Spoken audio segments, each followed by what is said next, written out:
Whatever posture of prayer is natural for you. God of our weary ears, God of our silent tears, be with us in this moment as we gather to think about ways to make this community more like the community we want it to be. God, we know that we are here in this particular community, but bless each person across the globe. Bless those who are affected by power outages and mudslides and all sorts of natural disasters. Be with the students of Harvard and of Chicago, and be here in Brooklyn with ours. Thank you for an opportunity to think through ways to be better. Bless this gathering. In your holy roster of names, we say, amen. I just wanted to recognize there's another clergy person here. He's the pastor of St. Martha Porras Parish, Father Alonzo Cox.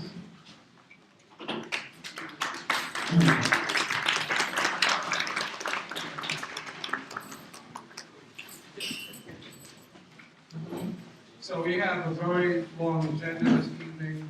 We have a bunch of public hearings. Before that, though, I just wanted to alert people, if you're not aware, there was a major fire on Jefferson Avenue early this morning. 3 brownstones were destroyed on Jefferson between Stuyvesant and Malcolm X. Yeah.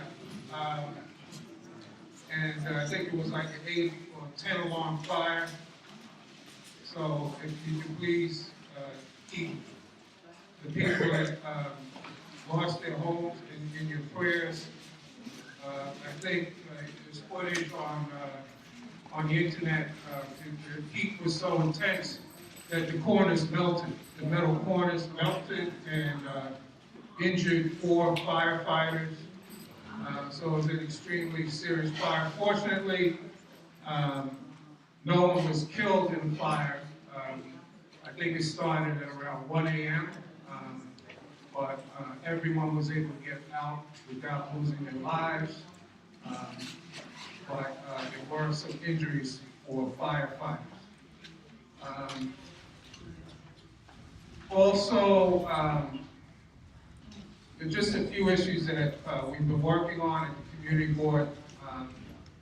One was brought up last week, and that's 529 Monroe Street, and the district manager may have some more to add about this, but it's a situation where there was an illegal conversion.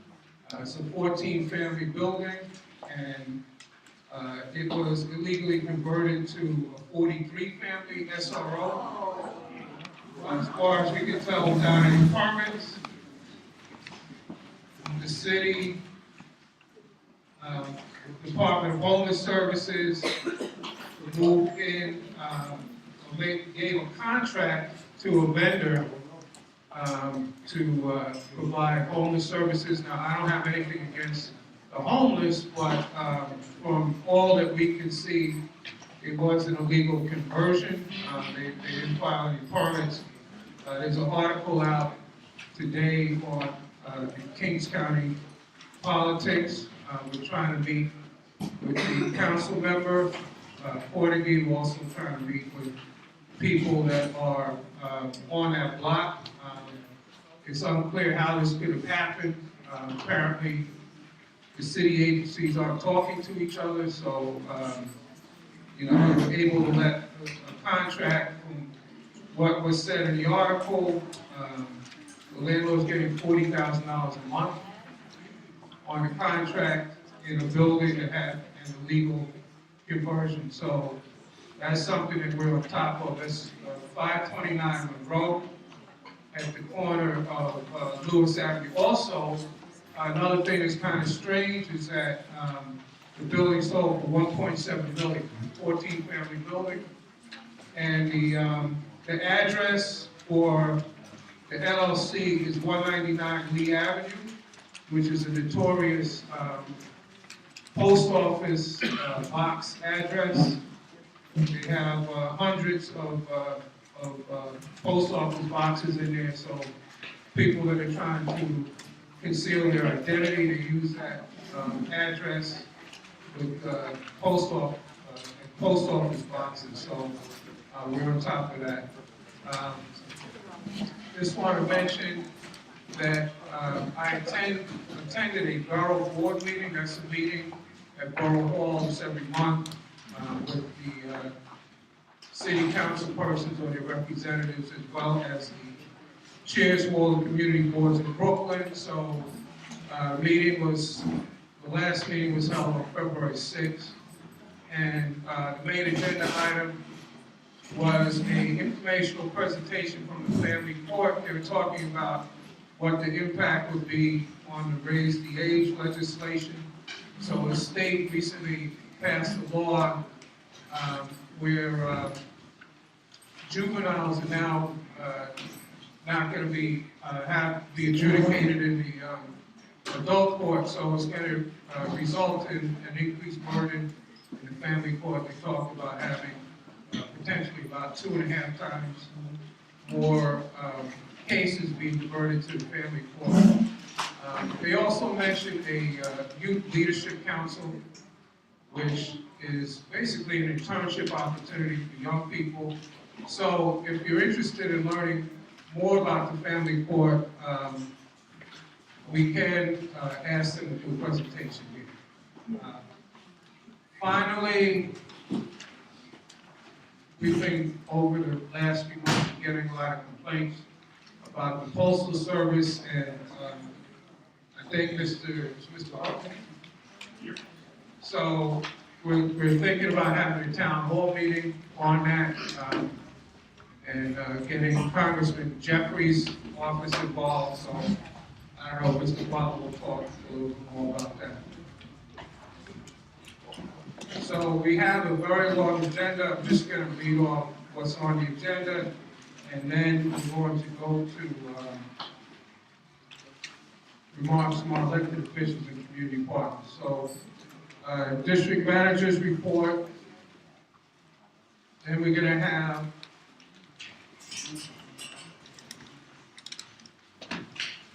a public hearing. We have a capital and expense budget hearing.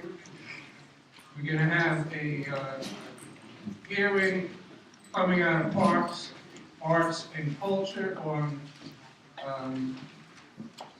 CPI capital improvements of Lewis Avenue, playground located at Willoughby and Lewis Avenue. We have a request for a street co-naming. That's going to be co-naming Jefferson Avenue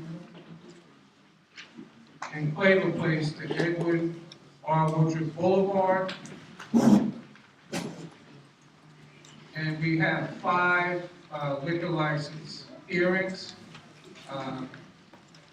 One for a business at 1102 Bedford Avenue, another business at 151 Tompkins, third at 139 Putnam Avenue, fourth, I think is 1313 Broadway, and fifth is 17 McDougal Streets.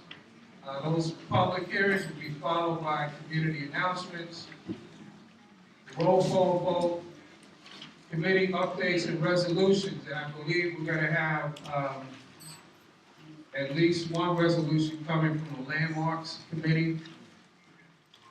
Then we're going to take action on the public hearings, so the community board will be voting on the public hearings. Chairperson's report, acceptance of the minutes, and then adjournment. So we're going to start off with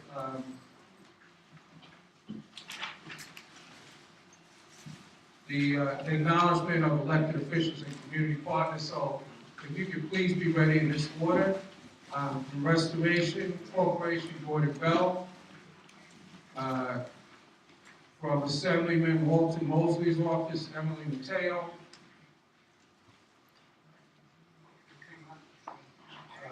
Kathleen Daniels from the Borough President's Office, Borough President Adam's office.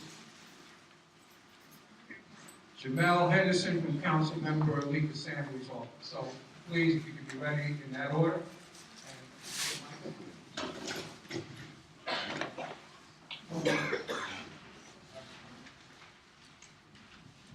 So if you could come to the front here, we're going to give you mic. And if you could please keep your remarks to 2 minutes. Thank you. Thank you, Mr. Chair. Good evening. Let's see if I can't beat that 2 minutes by 10 seconds. Gordon Bell, Bedford Restoration. The reason I'm addressing you tonight is to thank you. This institution, led by the folks that we see here who get paid so much to come and help, right? Volunteers to lead this organization. We get so much from you. We want to make sure we say thank you. Every time we welcome you to Restoration Plaza, we know the building and the block and those who've gone before us smile. Tonight, I lead an organization here that I want to make you aware of. It's called Weatherization Assistance. If you know of someone who has a building that needs some help, we are in the business of providing that help. Windows, insulation, LED lighting. We literally spend millions of dollars doing this every year in our community for the benefit of our families. To date, this goes back well before I started, we've done over 10,000 units of housing. It's a big deal. It makes people's lives better. So thank you. Don't forget about the Weatherization Assistance Program. Just knock on our door, give us a call, and we want to figure out how we can be supportive of the quality of life here. Second and last, we are working on our new strategic plan at Restoration. Our new strategic plan is something we want feedback on before we finalize it. So we're going out and knocking on doors and going to buildings that we service, and we're sharing the plan and asking for your feedback. So I invite you, whenever you hear about providing feedback to Restoration, tell us what you really think. I don't have to tell Mr. Long to tell us what he really thinks, but I appreciate it because he's given us guidance for many, many years. So thank you, Richard, thank you, team. I'll give the rest of my 2 minutes to someone else.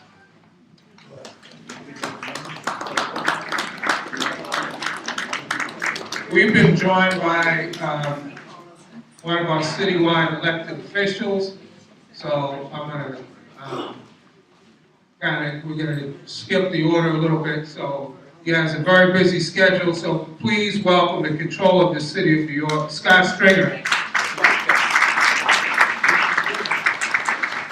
Thank you very much. It's great to be back at this committee board. I said some years ago that if I were able to be controller, I would come to the committee board and just quickly update you on some of the work of the office. So it's really great to be here. I know how active this board is. People say, why are you coming to this board? You could risk your life. I said, no, it's okay. I can handle the incoming, it's okay. But that's a tribute to the work that you do. And as someone who is a former committee board member and a borough president, I just want to say to people who are not on the committee board, folks that serve, and they represent like 150,000, 200,000 people who can't come or won't come, and they really represent the community. So I want to thank you for what you do. I have 2 things I want to tell you, just updates of things I've talked about before, and part of why I wanted to come tonight is I wanted to update you on an issue that I've been talking about for quite some time.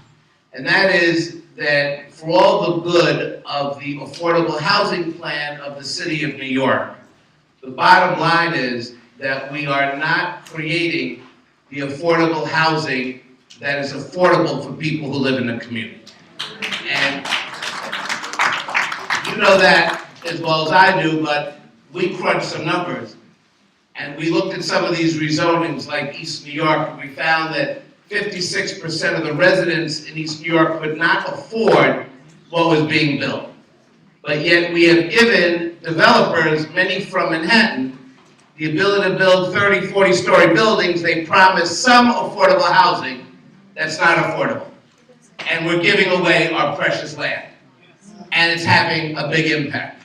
The gentrification is not just in Bed-Stuy, it's all the way to Brownsville and back. and I'm not even gonna get into what's happening in the Bronx.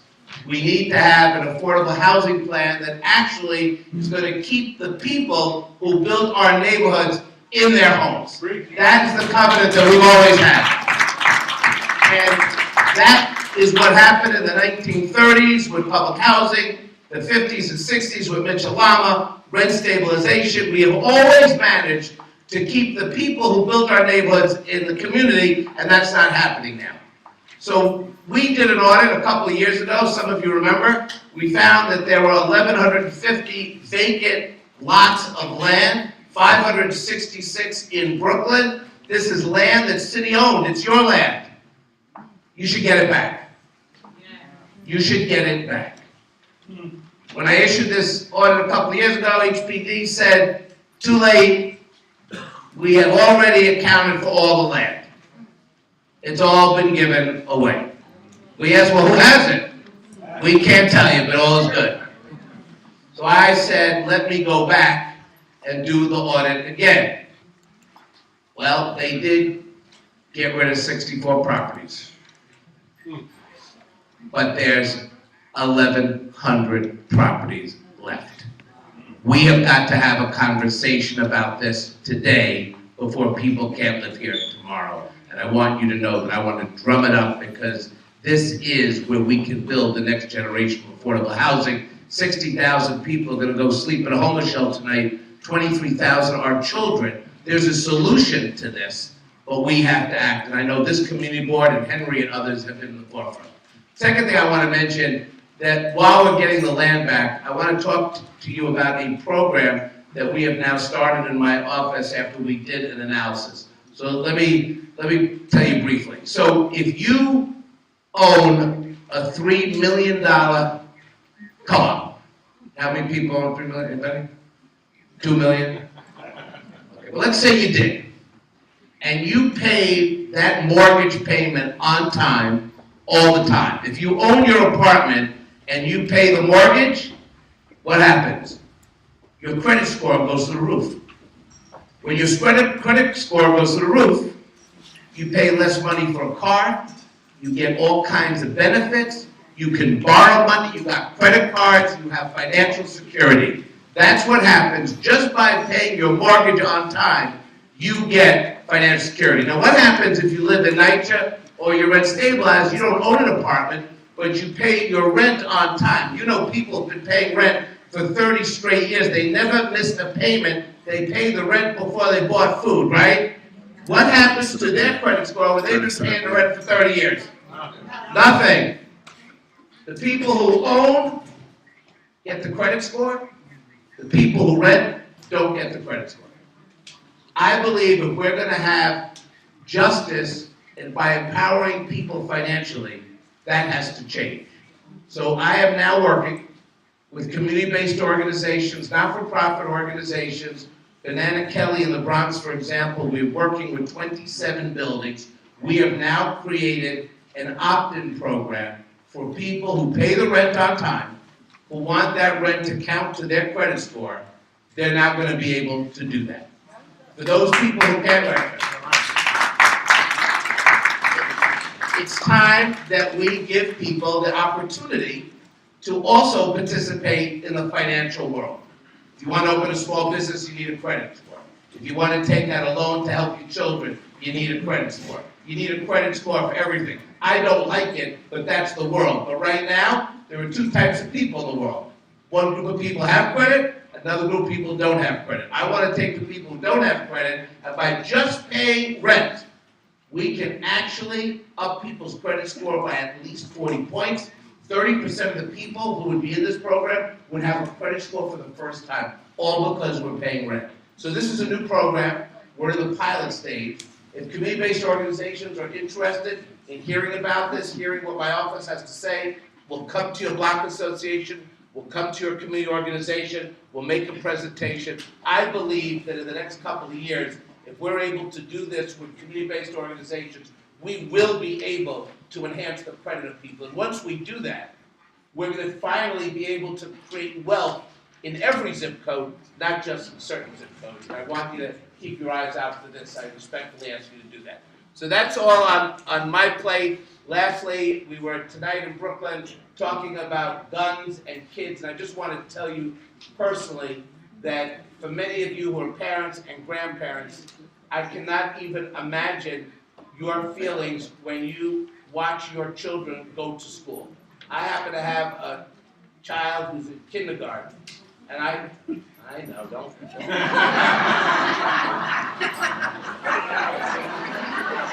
Love happens. Love happens. All right. I got a 4.5-year-old also, but this is, But I now worry every day when Max goes to kindergarten. I can't help myself. And the only thing I want to say about this is there's a lot of people like the president who are saying that we should arm every teacher. But I want to suggest a different kind of armament. We got to get the teachers more school supplies. We need to get the teachers more guidance counselors. We need to get the teachers more resources. We need to have security outside the building so someone can't get inside, but we can't put our kids in a military zone. We have to be smart about it, but we also have to ask police and security because these are our babies. I know some of you here say, don't call me a baby, but you get to be my age and have a baby, we'll see. But we want to make sure you're protected so you can lead your lives. When I was going to public school, there was never a doubt from my mother in Washington Heights that I was safe while I was in school. That has always been our belief. When we get them in school, we know they're safe. After 3 o'clock, game on, but we know they're safe. We've got to keep our kids safe in New York City. Thank you all very much for listening. It's really great to be here. Thank you.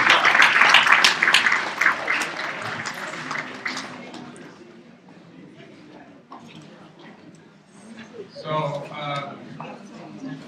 in this story again, Emily.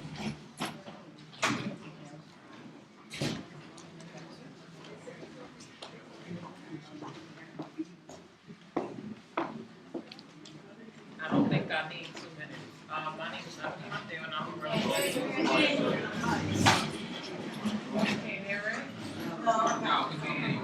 I just wanted to say good evening, everyone. I don't think I need 2 minutes. I don't even think I need 1. Assemblyman Walter Mosey would like to thank everyone that came out to the State of the District.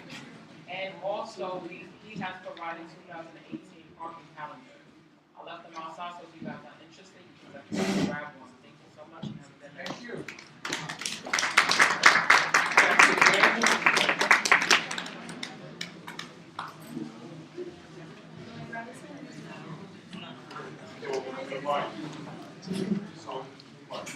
Good evening. Good evening. So I'm Kathleen Daniel from the Office of Brooklyn Borough President Eric L. Adams. I'm joined by my colleague Marcus Harris. I'm going to speak very quickly before they yank us with the cane. You have your flyer packets. We have some more outside. There are 2 very important events happening at Brooklyn Borough Hall. One, we all heard about the massacre in Parkland in Florida. The borough president convened a meeting with nearly 100 young people, and they asked for a Bill of Rights. They asked for the voting age to be lowered, and they asked how to be civically engaged. So, on the 14th, the day of the National School Walkout, we're having a rally after school from 2 to 5 p.m. in Prospect Park. And all the young people here, you're my new PFFs, this is about you. We're not going to have a bunch of politicians talking to you. This is about you taking the stage and speaking out, doing some phone banking, calling out legislators. We're going to give you information about who's getting money from guns, from the NRA, who's voting against you to keep our schools unsafe. And this is all about you. It's the 50th anniversary of the assassination of Dr. King. So it is time for the students to take Washington and be heard. And the borough president is also working on sponsoring buses to take students to Washington, D.C. on the 24th. So on the 14th, if you know a young person, you are a young person, younger than me probably, do come out to the rally. And if you need flyers so that you can promote at your school or your youth group, I have a ton of them. Kathleen at Brooklyn Borough Hall. Here's my colleague Marcus Harris. Hi everyone, just a quick minute where this month is Colon Cancer Awareness Month. As we told you last month, we have partnered with the 10 hospitals in Brooklyn to do colon cancer screenings for those people who are uninsured and underinsured.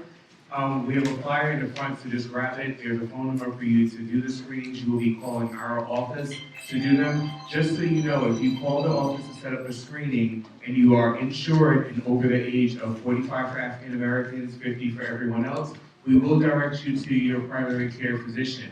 That person can actually set you up with your colonoscopy. If you are uninsured or underinsured, that's where we would actually be utilizing this service. So we ask that you please just pay attention to the flyer and call the number that sent you. Thank you.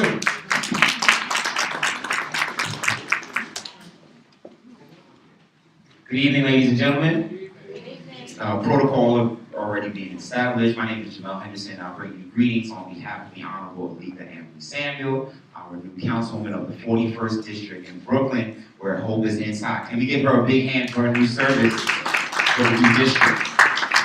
I wanted to let you know a few things. As you know, the ongoing crisis with NYCHA is still happening, and our councilwoman is working very diligently with other elected officials, including Councilmember Mark Traeger, Councilmember Richie Torres, Councilmember Mark Jonai, in making sure that NYCHA really comes up with results to making sure that they invest in new boilers for all of the developments that are still right now experiencing heat and hot water problems. As you know, there's an alleged nor'easter coming up this Wednesday, so let's keep in prayer all of those individuals who still don't have heat and hot water.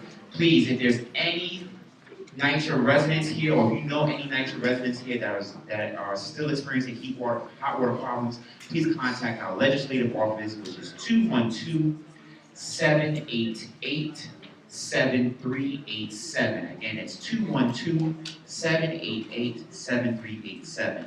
We also want to share with you that the council member has also teamed up with Councilmember Mark Traeger in a new proposition to provide free diapers for families who are in shelters and in daycare centers. So we're hoping that that will get through in the council. And last but not least, I know everybody's been waiting to hear the announcement for our district office. It will be open within an upcoming week, and we will be stationed at 400 Rockaway Avenue between East New York and Pickens Avenue. So we're looking at a one-stop shop for the communities of Brownsville, East New York, Ocean Hill, and East Flatbush. So once again, that will be within the upcoming week. We'll be at 400 Rockaway Avenue. If you have any questions, please feel free to send me an email at jhenderson@council.nyc.gov. Once again, it's truly an honor and privilege to be here with all of you in the Councilwoman Sentence for Love and Greetings. Thank you. Thank you. Okay, please, in this order, again, keep your remarks to 2 minutes. Anne Marie Malcolm, Principal of Medina Prep. Shakti Robbins from Senator Montgomery's office. Sean Francis from Councilmember Corning's office. Good evening, everyone. I'm Anne Marie Malcolm, Principal of Medina Prep Middle School, which is located on Malcolm X in the corner of Lafayette Avenue. In PS 26, we are on the 2nd floor. I'm here to tell you a little bit about Medina Prep. Medina Prep is a school of social justice and innovation. We are grades 6 to 8. I want to first thank Eric Adams and Councilman Cornegie, who this year gave us $610,000 in a grant in order to create a fabrication lab, new smart boards in every single classroom, laptops in every single classroom. Our school is open every single day, and Saturday you can come in to visit our school. We offer Spanish, Korean, algebra, living environment. We have the gifted and talented program. We also have a partnership with Banneker and Bedford Academy. Last but not least, this will be our 3rd year. I'm organizing the district-wide, District 16-wide Science Fair. This will be my 3rd year, and it will be on Thursday, May 31st. So please come out and support all of our students, not only with Medina Prep. If you Google us online, you will see last year that News 12 did an article on us and also featured a lot of our amazing students from K to 8 who presented and won the science fair. Again, you can come out, Lafayette and Malcolm X. The phone number is 718-574-2804, and there's also flyers out there regarding the school. Thank you.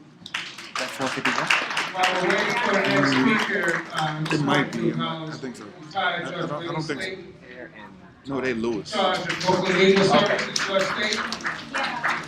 This is on my name. Yes, I am the president of Legal Services. I'm pretty loud. Can anybody not hear me? Okay. Outside, I have flyers that tell you all about our services. And outside, I also have a flyer that talks about the issues you face for unpaid property taxes and water bills. And it tells you, especially if you are a senior, a veteran, or a person with disability, how you can apply for an exemption from foreclosure for unpaid bill, and how you also can work out a repayment agreement. And I also have a flyer that tells you if you get anything legal in the mail or served on you, please answer within the 30 days. Thank you so much. Thank you. Judge State. Stop the rock.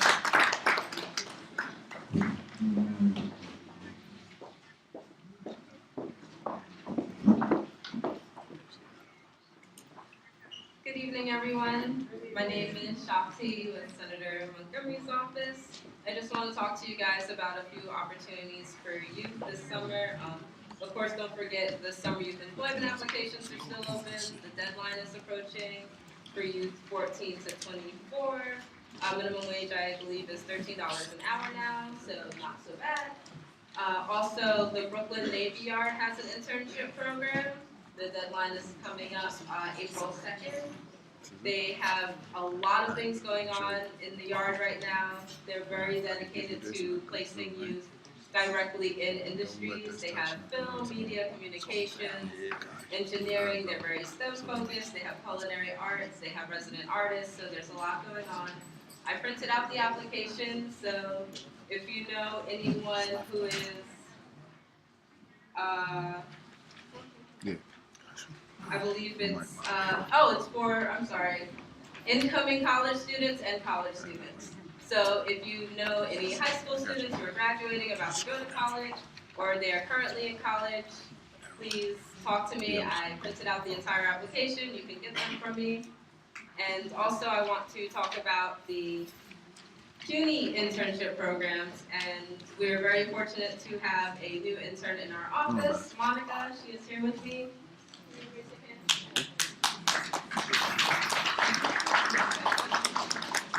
And I left a handout on some of the CUNY internship programs. There's a focus on the ETR internship program, which is government and public service oriented. I was an intern for Senator Montgomery through that program.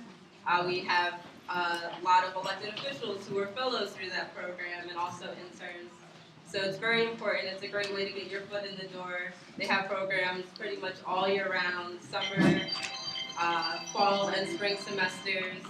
I left the information on the table, and thank you. Thank you. All right. For those standing on the wall, there are a few seats up in front. If you'd like to sit, there's probably about 10 seats in the front. Good evening, everyone. My name is Sean Francis. I'm new to working in this district from Councilmember Robert Carnegie's office. I'm the community liaison that if you have any issues or constituent services needs, I'll be the person to be contacted. The telephone number, for those who don't already know it, 718-919-0740. Again, 718-919-0740.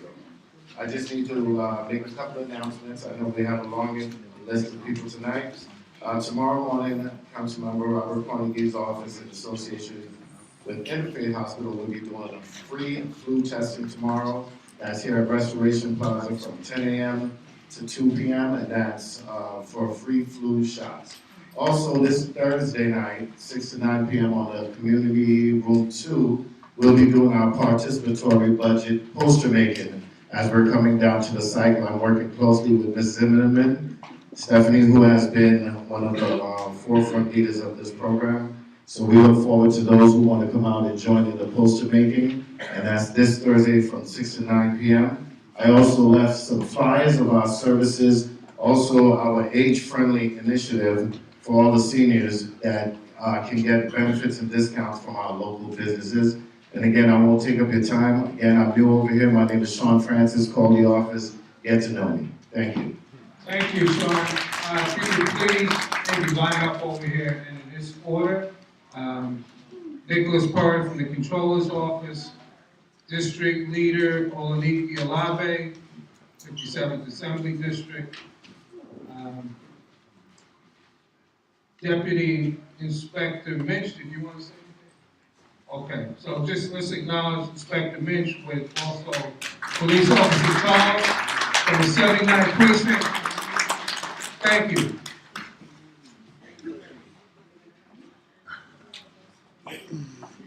Nick? Thank you. Good evening, everyone. My name is Nicholas Perry. I'm a representative for the New York City Controller, Scott Stringer. I'm glad that everybody got to hear some words from our New York City Controller tonight. Just one more thing I wanted to mention from the Controller's Office. This month, March 27th, the New York City Controller is celebrating Women's History Month, and everyone is invited. We'll be at the New York City Supreme Court at 60 Center Street, New York 1007. There will be food and refreshments. Everyone is invited. I'll put the flyers out on the table, and I hope to see you all there. Thank you. Thank you. Good evening, everyone. It's good to see all of you. I just have one announcement. It's about a town hall meeting that I will be hosting at the end of the month. This is a year where we have candidates for Supreme Court, Civil Court, and we have one surrogate court position that's open. Brooklyn has 2 surrogate court judges. One position is open because the surrogate court judge who occupied it, Judge Diana Johnson, just retired. So come out and you can meet all the candidates that are up this year for those respective positions. It's at the Teen Challenge Center on March 22nd, and the board office has the flyer as well. And then finally, it's Women's History Month, so I gotta give a special shout out to those who hold up more than half the sky. So brothers, give it up for all the women in here tonight. Thank you.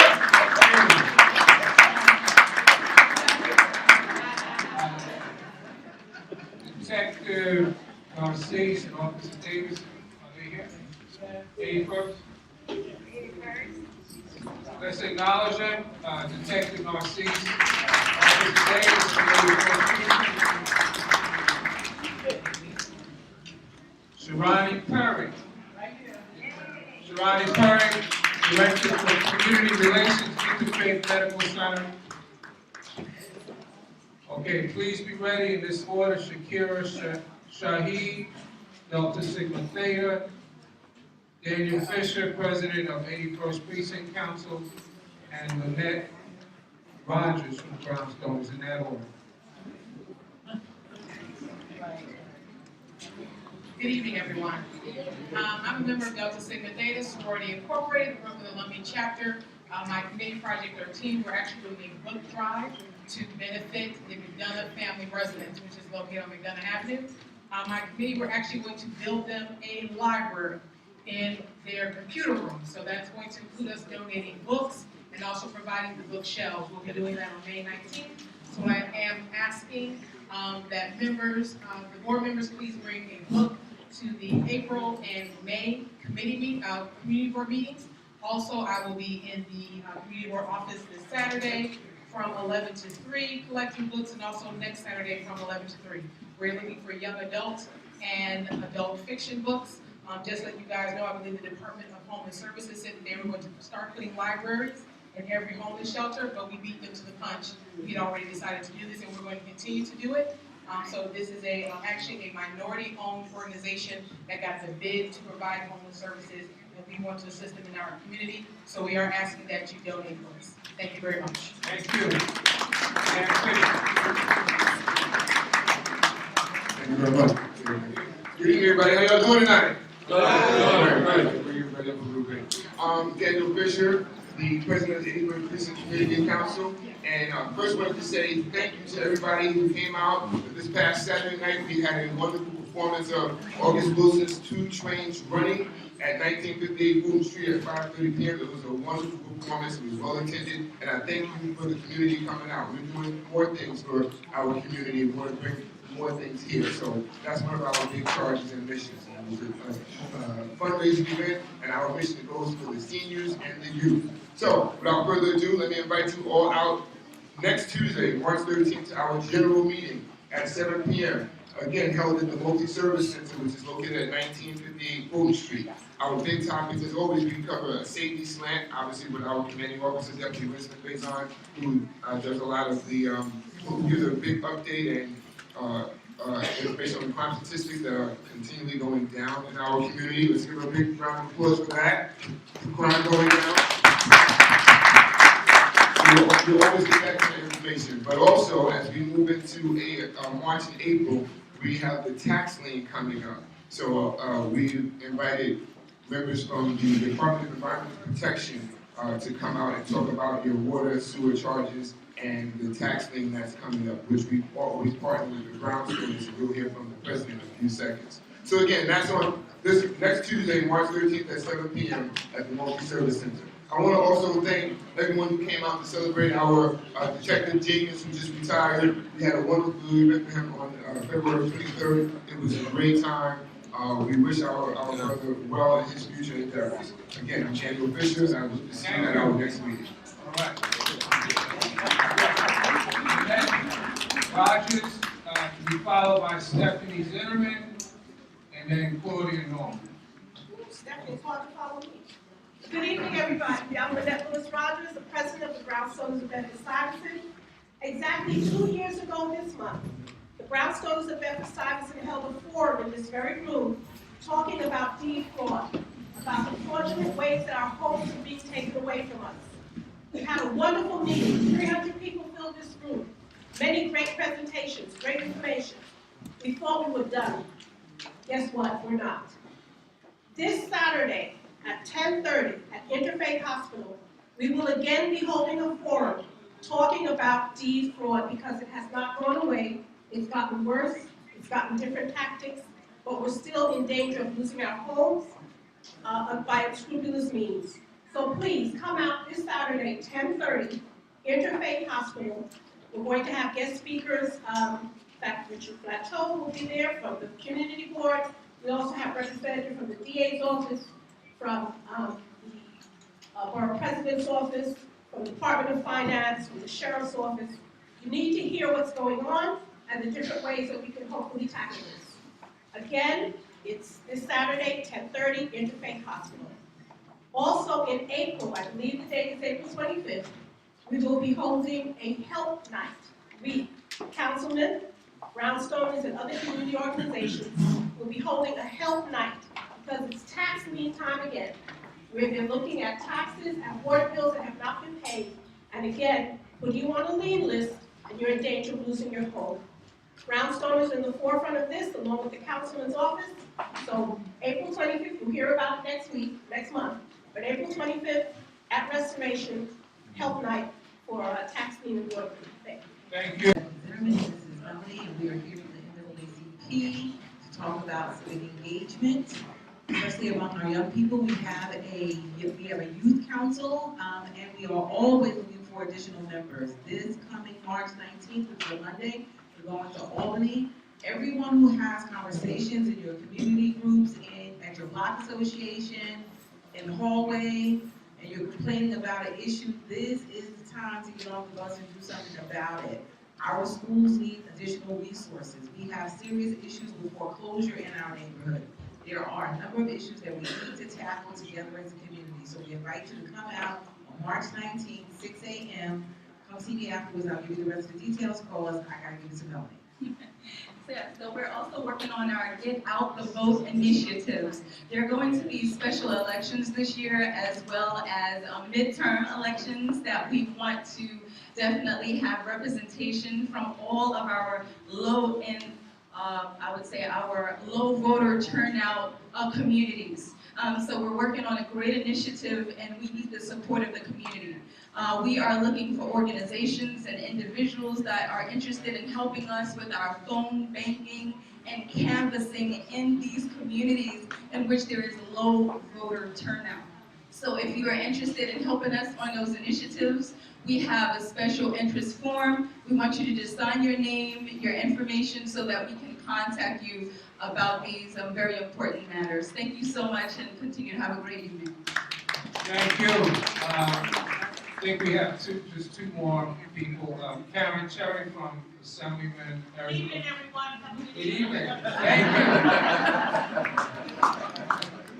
you. And last, Amanda Robinson from Assemblywoman Jermaine Rice.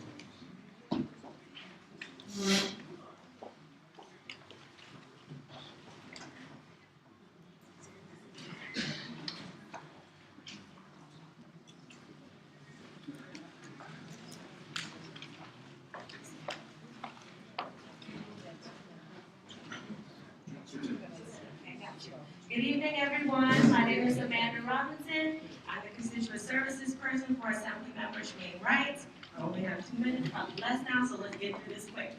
So, Assemblymember Wright is now in Albany really pushing for a lot of different legislation that's great for our community. One, starting with making the 56th district a cease and desist zone. So as most of you know, if you're a homeowner, that there's a lot of harassment going on. Real estate companies are calling, emailing, leaving things at your door, sometimes knocking on your door early Sunday morning to say they want to buy your house.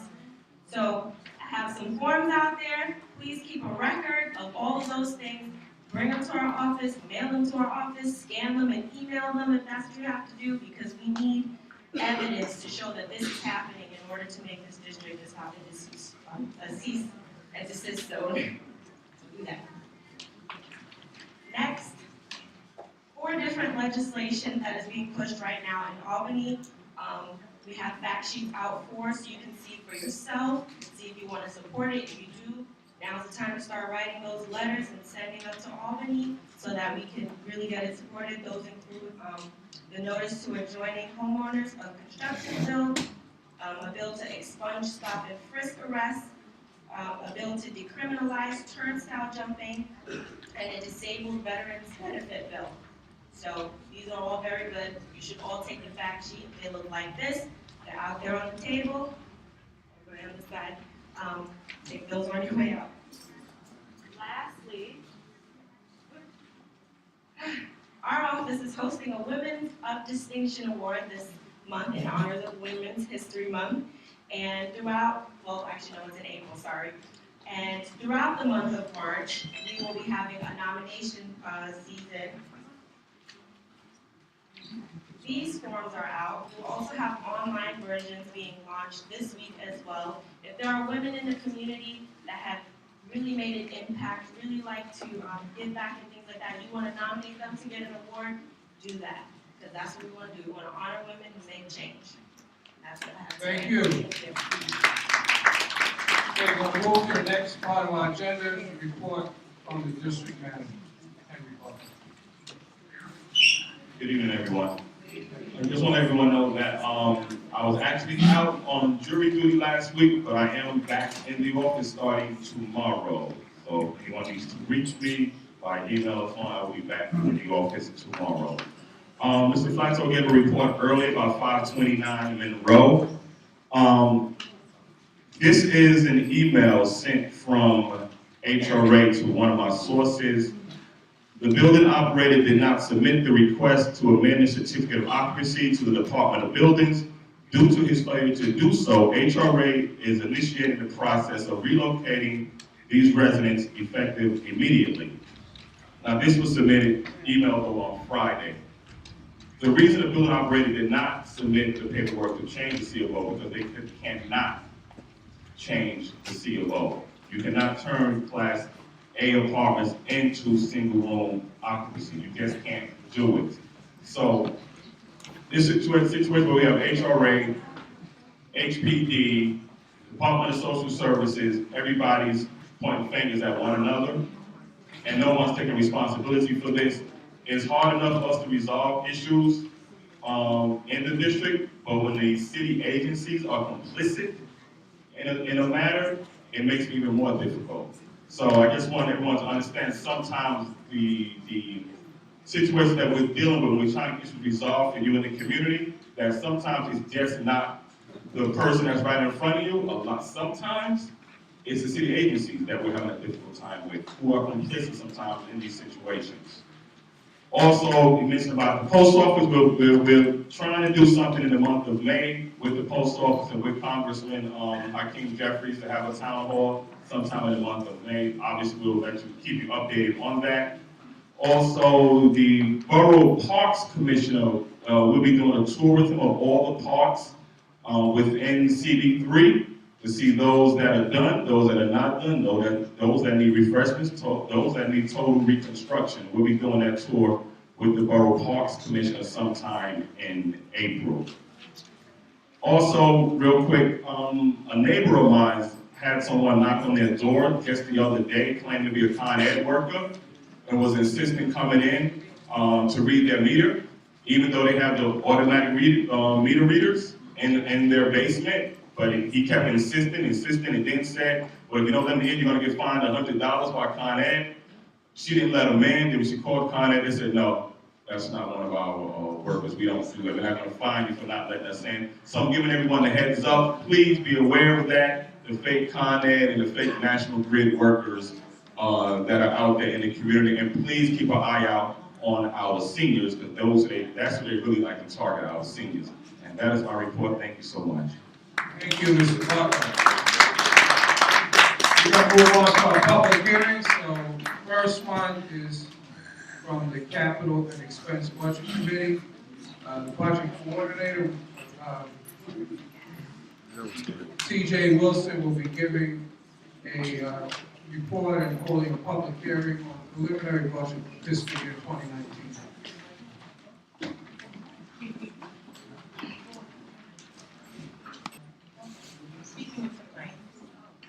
All right, so when everyone came in today, they should have picked up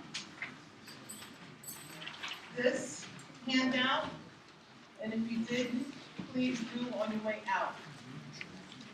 Can you hear me? Yeah, I can hear you. Okay, great.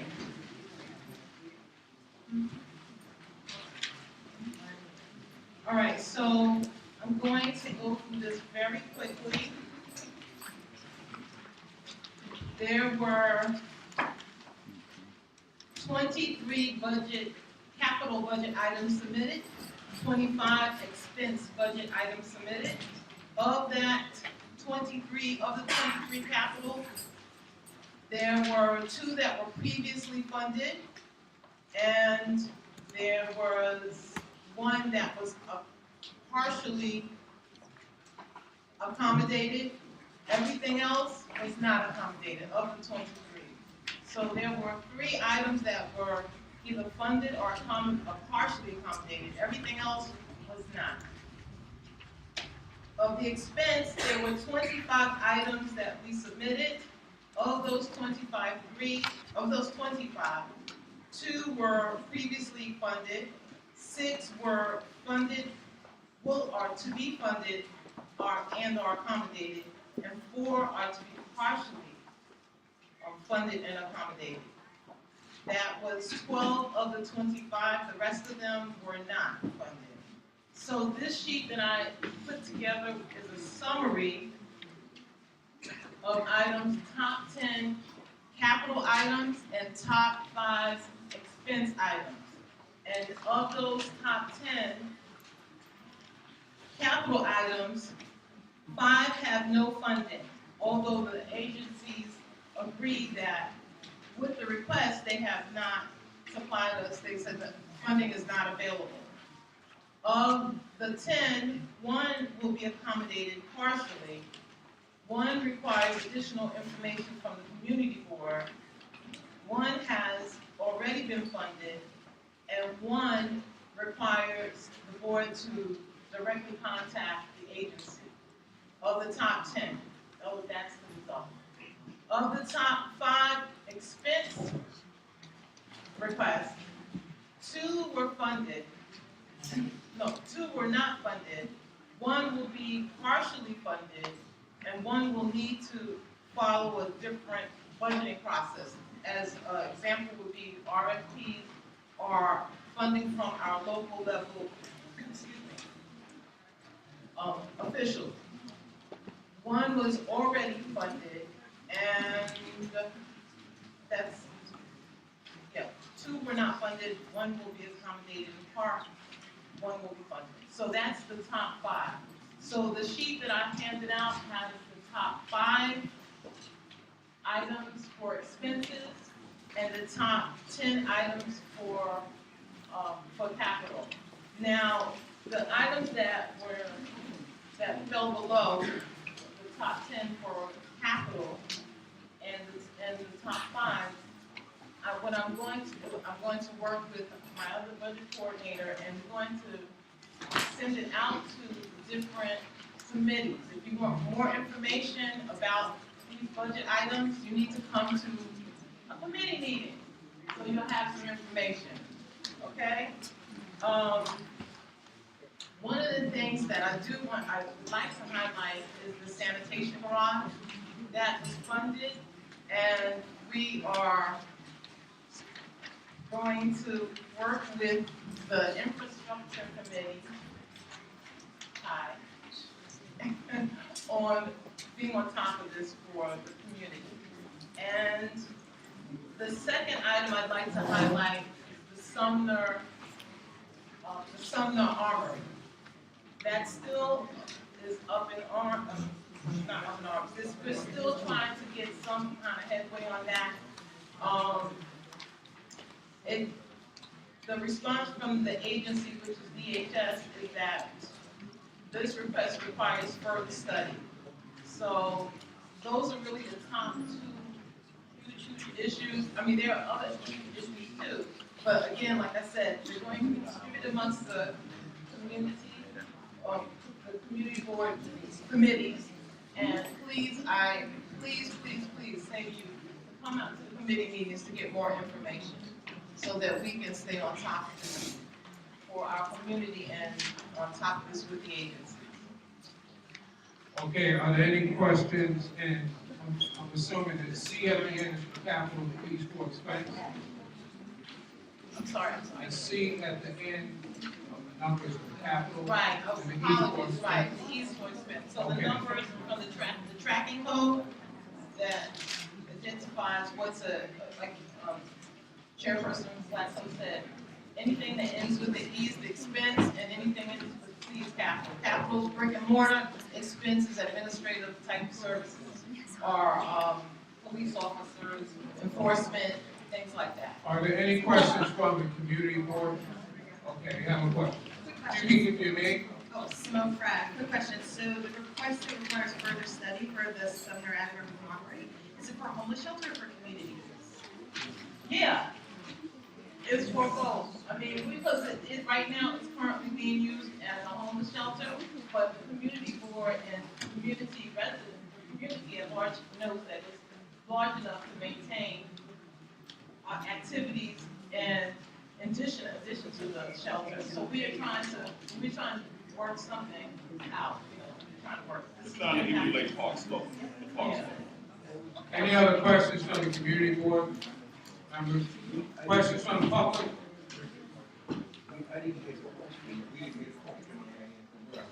The question was, the Summer Avenue Armory project, was it primarily for a shelter? The answer was it's for like a multi-purpose facility for shelter as well as recreational activities. Okay, are there any other questions from the public? Yes, we have a question,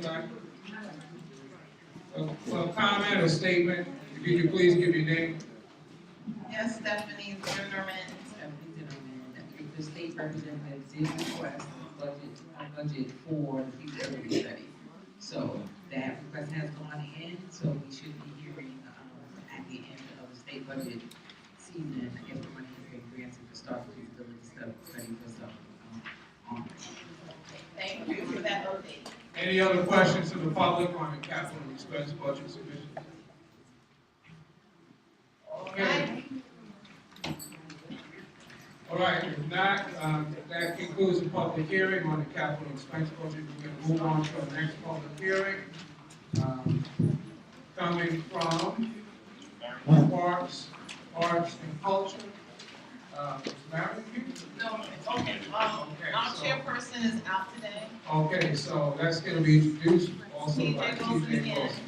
Okay, so we have a presentation from Parks on the Lewis Playground, and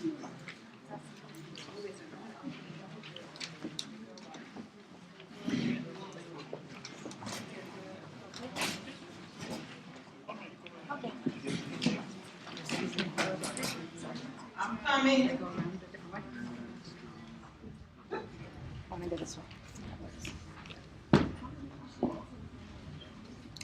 Presentation now? It's Susan Janchel. Susan Janchel of MKW Associates. You doing it? And it's on the renovation of the Lewis, Which presentation is it? the Lewis Playground Which on one is Lewis it? and Willoughby. It's the presentation there. We're just getting the presentation up. There's visuals to this. Talking to the mic. I can start by saying that my name is Susan Janchel. I work for MKW and Associates. We're a landscape architecture firm, and we are consultants to the New York City Parks Department, and we're working on a playground in your district called the Lewis Playground. It's on Willoughby, just off of Lewis. I will have a map in just a moment. Okay, so let me start with talking about the goals of this playground. It's a relatively small playground of just about 0.16 acres, and it is currently has play equipment. You'll see some pictures in a moment.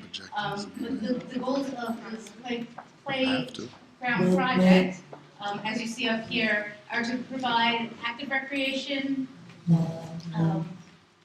for different age groups, adding a young children's play area to this site, improving the passive recreation, the seating, picnic tables, gathering spaces, and increasing the green space in the playground, providing new site amenities, including planting, maintaining the accessibility throughout the playground for all abilities and circulation, adding drinking fountain, and replacing and upgrading existing materials. The total budget for this playground is just about $1.4 billion, and as I said, it's a relatively small playground.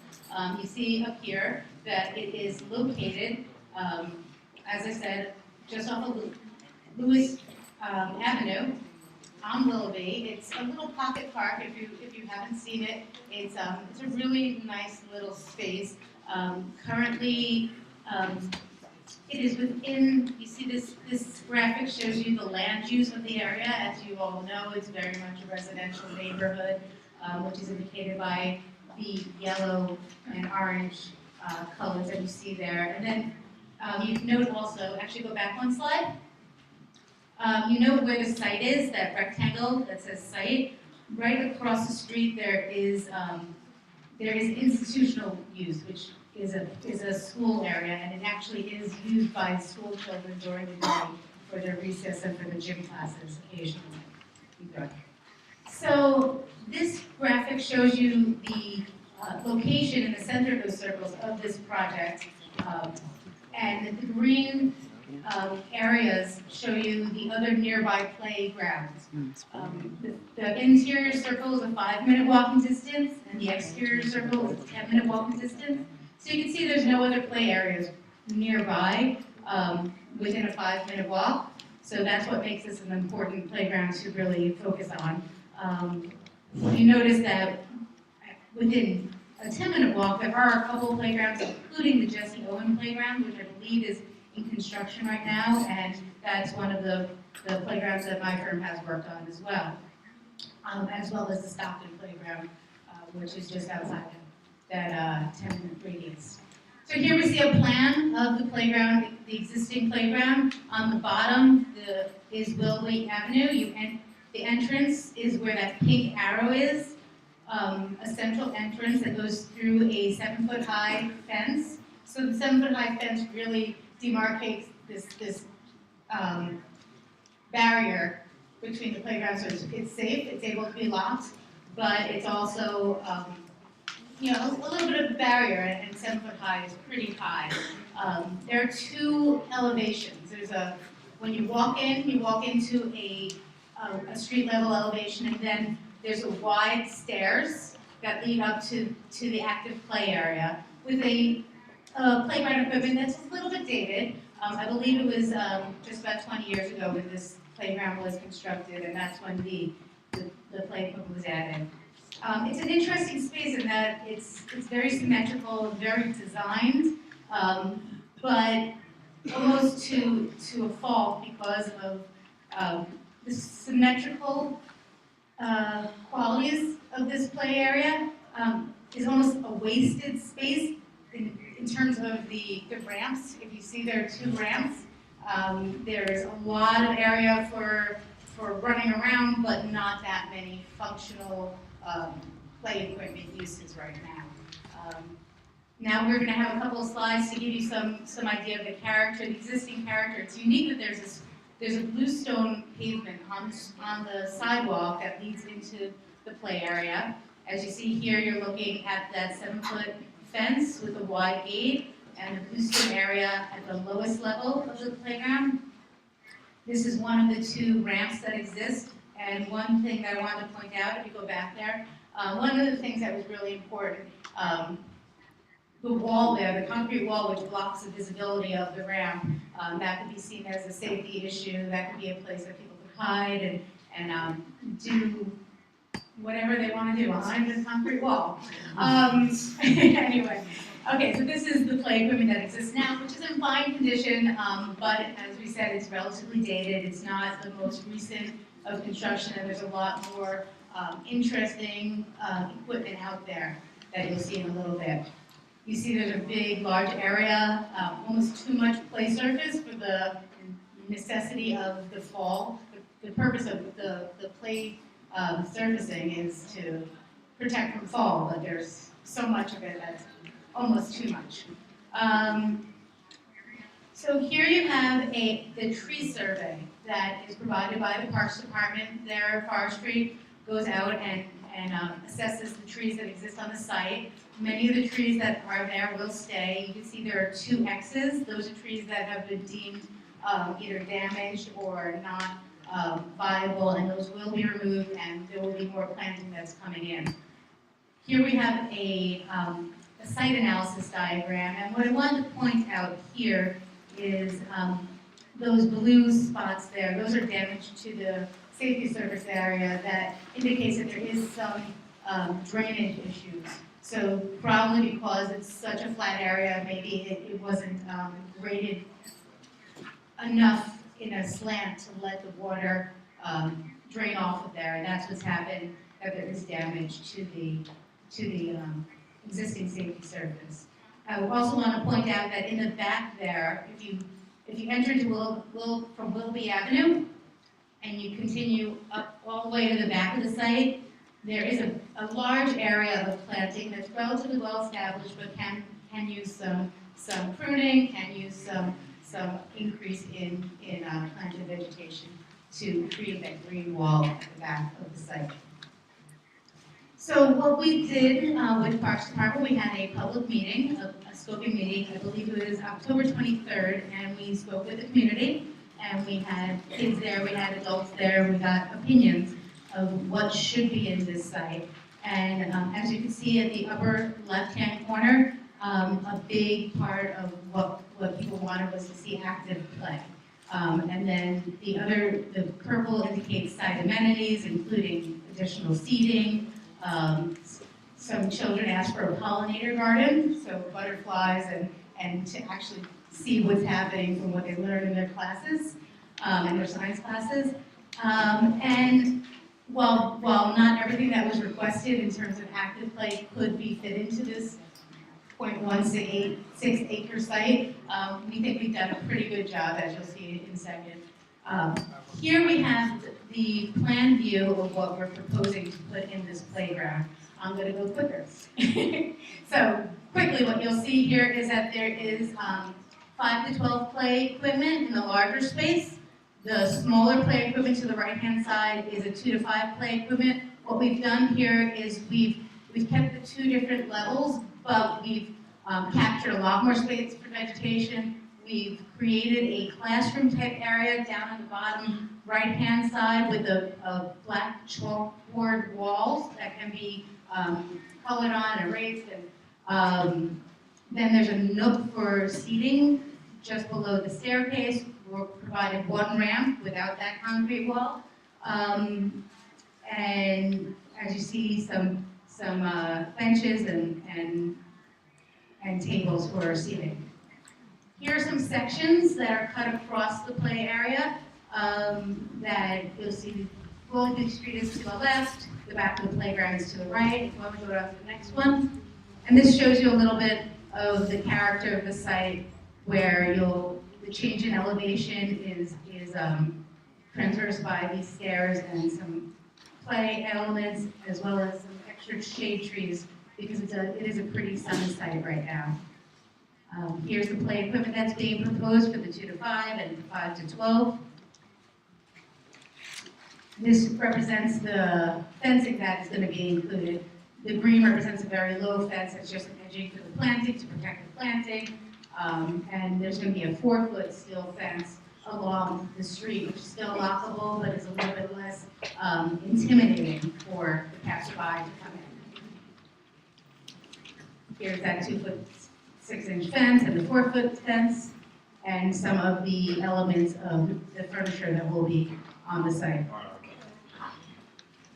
And surface, safety surface, new safety surface, coloring, planting, and that's what it's going to be. Thank you. All right. Are there any questions from the community board members and from the public? And when you speak, if you could, for the record, if you could just give your name when you speak. Thank you.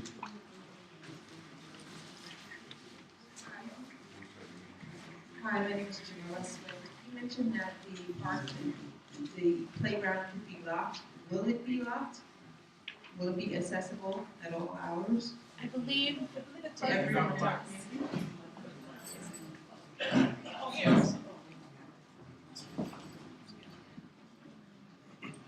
I'm going to allow the Parks Department to give you a little bit of the answer here. There you go. Thank you. Ronald Taylor, Brooklyn Capital Projects. The park will be accessible. We will collaborate with the PD to find out if in fact it will need to be locked. If that's the case, then it will be locked. If it's locked, how are they, who's gonna have the key? Well, the district will. Well, it would be locked at dusk, at night, and in the mornings, the district will open it up so that it can be used by the public. I just wanted to make sure it turned into like a Gramercy Park. Okay. And any other questions from the community? Public, please, give your name. Juliana Pinto. Will there be bathrooms at this playground? No, there's not bathrooms included in this playground. Bathrooms, she asked if there were going to be bathrooms here. That was my question. It's not a part of the scope of this project. Why? It's space. It's a pretty small space to. Are there any other restrooms nearby? I'm a preschool teacher, and when I take my kids to the playground, it is a huge issue with the SP. So, as a teacher, I'm just wondering if there. I'm not aware of any playgrounds, any bathrooms nearby. That is, it's an issue. Build it. So the answer was no bathroom. Any other questions? Got 2 from board members. While you're waiting, I have a question. What's the total project cost? When you expect the project to start? And how long will the project take? The total budget for the construction is $1.4 million. We're just finishing up the schematic design phase of this. Now we go into the construction documentation, which will take about 6 months, and then there's a bunch of permitting, and basically, I think construction will start next spring, is that right? It does, and it'll last a year. Mhm. The construction will last a year. And the construction will last 1 full year. Hi, Suzanne Shepherd. Do you plan on keeping the blue stone? The bluestone at the street will remain. And inside you're gonna take it out? Inside it is being taken out. Where's it going? We have one more right here. Hi, Taina Evans. You mentioned that it's a sunny site. The play equipment going to be tolerable, heat protected so that our children can play on it, and if that green color is definitive, then could it be a brighter, happier color than the green matching the scenery? This project has gone in front of the Public Design Commission, I believe, so any changes would have to go in front of them again to change the colors of the play equipment. We did, in terms of heat, the purpose of putting in the location of the play equipment in relation to the new canopy trees was because of that, to provide more shade on the site. We have another question over here, Plateau. We have a board member on that side. Hi, I'm Orlando Ross. I like the idea about the butterflies, and I also like the idea about the chalkboard. How are you going to maintain that? And could you go more in detail about the chalkboard and how it's going to be maintained? And the butterflies that you're going to do? Well, I think the chalkboard is a pretty straightforward maintenance in terms of it'll be cleaned with the rain or when people come up and decide to clean it. The vegetation, maintenance of the vegetation will be by Parks Department. There's a possibility that stewardship could be taken by the school across the street, but that would be between the school and the Parks Department to make that happen. I have a question. The blue stone that you're removing, where's it going? The issue with the bluestone, and that was a concern during the design process of actually keeping the bluestone that was in the site. It's a problem with relaying the bluestone once you're beginning construction and bringing construction materials onto the site and relaying it down. It was deemed to be problematic to actually relay down the bluestone that exists there, and the cost of buying new bluestone was deemed to be exorbitant compared to the hex blocks. That I don't know. Where does the bluestone go? And the contractor, I believe, has to dispose of it. So I don't think exactly. So there can be. Okay, the committee's gonna look Wait 1 into second, the that. Parks Department. We got time for one more question. The board member on the corner, we apologize. Last question. Hi, I think that Give your name. I need to add, my concern is adding a hot play area and not having a washroom or restroom. I mean, that presents a real, can present unsanitary, I mean, having a toddler myself and being in a playground with kids, everyone has to go to the bathroom to watch the kids. They don't have a bathroom, they're going to go anyway. And then there's no place to wash or anything else. So that's a real problem to have as a toddler playground and not have a washroom. It's a disaster. I can speak to a little bit of that. It is something that we as designers don't get to decide, but rather it's part of the scoping process. And there was a public scoping process where that was not an issue that came up. What an issue was that came up is that there was no 2 to 5 year old play equipment within a 5-minute walk. And that's why the toddler equipment was put in there. The size of this project, I understand, was probably the reason why it wasn't part of the scope, but it also wasn't brought up during the public meeting from the attendees of that public meeting. And, you know, I hear you. I completely understand. It's not in my purview. All right, thank you very much for presentation, we'll be taking all letters of support. We're going to move on to our next public hearing, and that's the street polling, that's going to be introduced again by T.J. Wilson.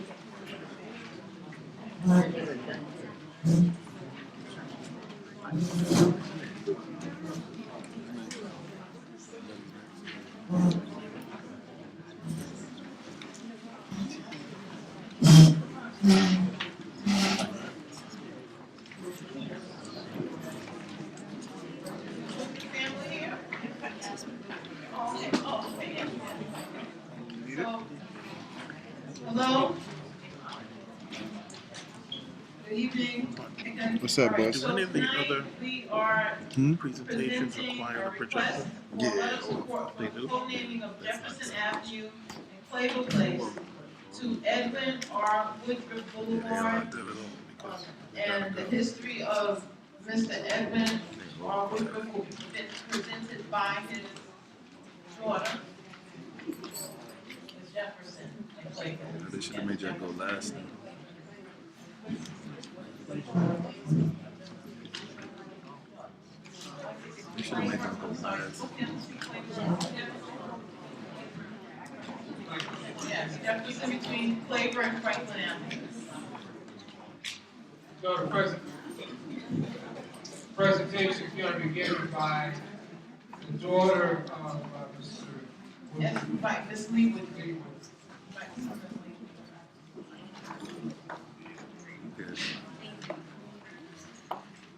You take it when they're done. They're gonna come consecutive. They should have made y'all go last. If I had known, I would have told Good them. evening. I feel like pretty much everybody in this room has no idea who my father was or what he looked like. So while I'm speaking from prepared remarks, I'm going to hold a picture of him just so you can put a face with the story. They got 3 more presentations. I first want to thank the board for giving me the opportunity to These two, present my this one, proposal that one, and that one. tonight. My father was Edwin Rudolph Woodruff.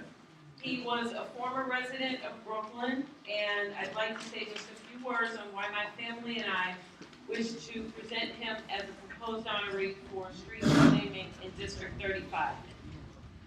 My father was born in January 1941 and raised in Brooklyn at 851 Atlantic Avenue, which no longer exists. And after marriage, lived with my mother at her childhood home at 21 Jefferson Avenue. That particular corner at Jefferson Avenue and Claver Place is a significant block in his upbringing. He was an outstanding student and graduate of St. Peter Claver Catholic School on Jefferson Avenue. Later continued his New York education at Brooklyn Prep and graduated with honors from Fordham University. He led a life of service from being an altar boy at Mass on Sunday to community service work and mentoring other youth in the area to becoming a police cadet in Brooklyn and then a criminal investigator with the U.S. Treasury Department. He was shaped both scholastically and philosophically to have a sense of pride, honor, and integrity in everything that he would do in his life. This mindset and attitude of excellence led him to become one of the first groups of black agents for the Federal Bureau of Investigation in Washington in 1967. My father overcame many obstacles to become a young agent. In the 1960s, the road wasn't an easy one to achieve that career path. To be an African American from humble beginnings without a law or other relevant background would have made it nearly impossible. But my father was a leader. He was a man who would not let adversity or naysayers interfere with whatever course he set for his life. He would never give up and persevere to prove that he could accomplish anything he put his mind to. To have that sense of honor and integrity and service to others were traits that ultimately no one could overlook. Most of the credit would go to the education and life lessons and experiences he was taught on the corner of Jefferson Avenue and Claver Place. And though he was working his way through the ranks at the FBI in Washington, His heartfelt wish was to someday return to his home in New York and continue his career there. Brooklyn was the place that he loved. Brooklyn was where he felt he could contribute his talents for the greatest impact, to help guide and mentor other youth, to prove that they, like him, could become anyone they wanted to be and could achieve whichever career path they desired through hard work, tenacity, and excellence. In December 1968, my father and a handful of other men were given Special Service Awards by the U.S. Treasury Department for their collective undercover work in conjunction with a large Bureau of Narcotics investigation here in New York. For a year and a half, my father helped to bring over 10 individuals to justice, which resulted in numerous personnel changes in the New York office of Federal Bureau of Narcotics and in the Bureau of Drug Abuse Control. My father and other investigators worked whenever or wherever required without hesitation or complaint, and through meetings in difficult locales and under the most trying circumstances and situations were examples of a great test of investigative skills and ingenuity. The very next month, he was killed. After returning to Maryland on January 8, 1969, my father and 2 other FBI agents were investigating a bank robbery when he and his partner, Anthony Palmisano, were shot and killed by Billy Austin Bryant, an escaped bank robber. There was an intensive manhunt. Law enforcement from many surrounding areas, as well as several states, including New York, immediately stopped what they were doing and rushed to their cars to drive to Washington. New York agents were among the first to hit the road. Bryant was later apprehended, tried, and sentenced to 2 consecutive terms of life in prison without the possibility of parole. He has died in prison. That day in 1969 naturally changed the course of my life, but it also changed history, as my father is the nation's first and only African-American FBI agent to ever be killed in the line of duty. His sacrifice was not in vain. His case and scenario is part of ongoing training at the FBI's training facility in Quantico, Virginia. In New York, he has been honored by the Heroes Organization, and he has been remembered nationally with flag flyovers at the Smithsonian National Museum of African American History and Culture, the U.S. Capitol, the Pentagon, D.C. Metropolitan Headquarters, and FBI headquarters in Washington. He has also been posthumously awarded the FBI Memorial Star, which is given to agents who have bravely made the ultimate sacrifice. We are currently working on an inclusion for my father at the African American Museum in D.C. so that his memory and story can live on. My father, Edwin Woodruff, was just a smart, likable, and humble young guy from the neighborhood who had a big heart and an even bigger dream, and just always wanted to help, protect, and serve. While the national recognition is a source of pride for my family, I believe that it's more important and much more meaningful if his native Brooklyn knew about his life, and for those that were around at that time, to remember who he was and what he stood for. His sacrifice and memory is a story that deserves to be told and heard, not simply relegated to an internet search result. We can do more. The corner of Jefferson Avenue and Claver Place is the perfect place to honor my father and inspire neighborhood youth to rise up and create the lives they want to live. It's the corner where he played, where he was schooled, where he worshiped, where he married, where he baptized his first child, where he lived, and finally, where he was eulogized at death. On the day of his funeral at St. Peter Claver Church in 1969, the streets were lined 10 deep for blocks with people and law enforcement from all over New York as well as various states. They came to respect and to honor my father's sacrifice. This past January, 49 years after his death, the Society of Former FBI Agents and others made it Cypress Hill Cemetery to continue that respect.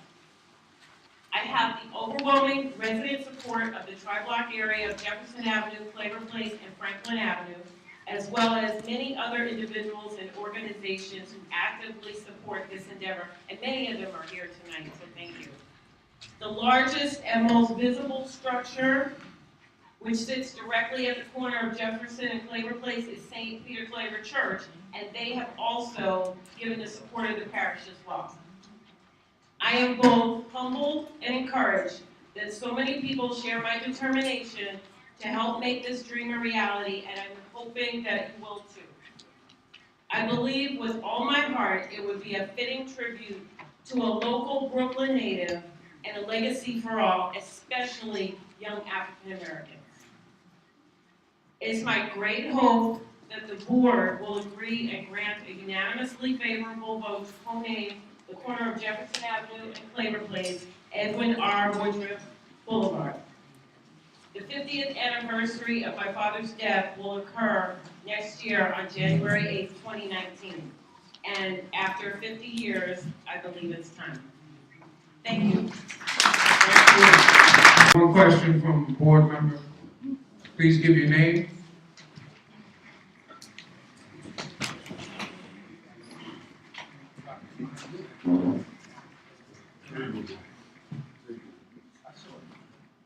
Thank you. My name is Dr. Deborah Lamb. First of all, Ms. Woodruff, I want to commend you and your dad for the work, what he did, how he lived, what he stood for.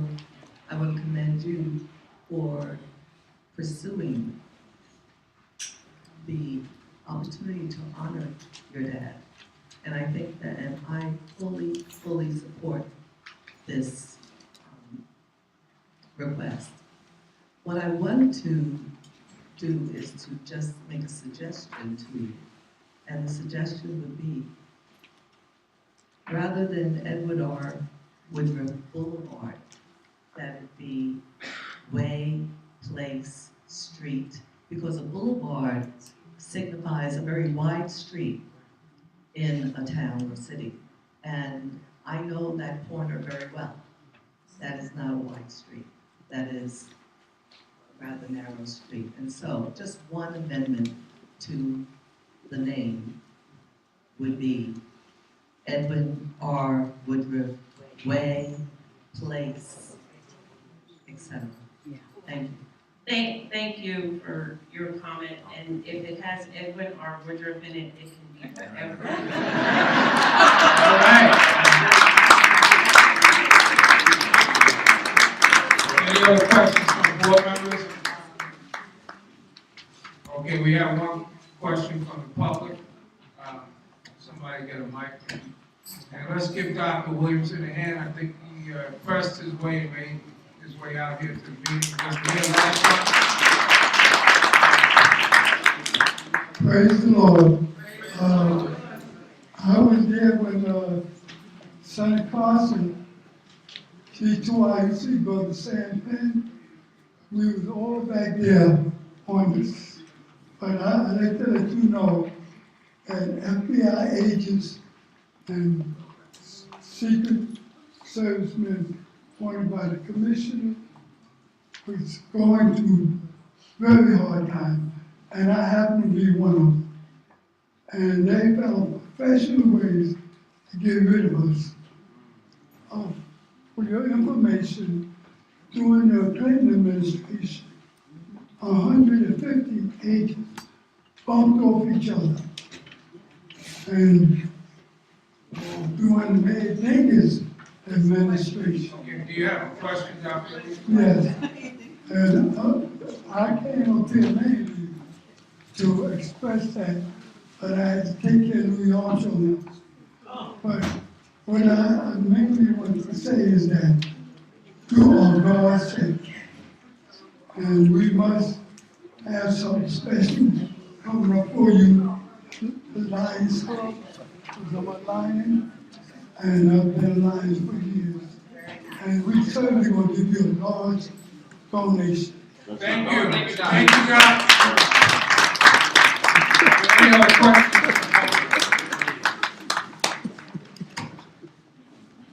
Okay, well, we thank you and your family for all the sacrifice that your father paid, and we wish you well. We're gonna move on to our next public hearing. And it's coming out of the Economic Development Committee. I think it's Keith Forrest. Okay, it's gonna be presented by one of the vice chairs, Keith Forrest. Try to go in the other seat. Good evening, everyone. When I turn around, I need the thing. So move We next, have next, four next, requests for liquor, for alcohol beverage control license application. The first one is C Restaurant. It will be presented by John Springer, the owner.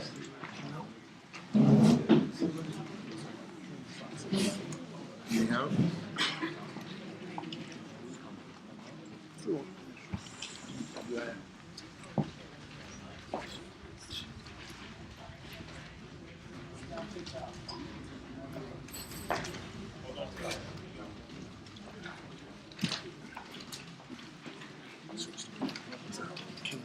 King of the Sea. Huh? Yeah, come on.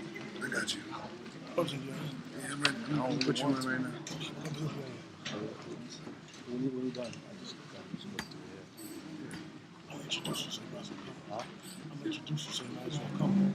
While we're waiting, I just want to recognize the FBI Explorers. If you could just please stand, FBI Explorers.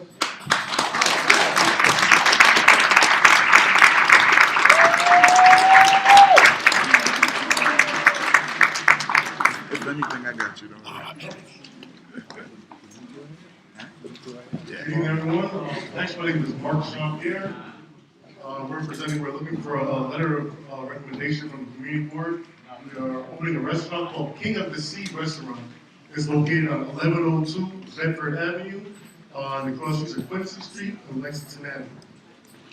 So a little bit about us, this is my partner. My name is Mark Jean-Pierre. This is my partner, Mackenzie Cadet. We're two young entrepreneurs, we're born and raised in New York. We met in college, we've been working together ever since.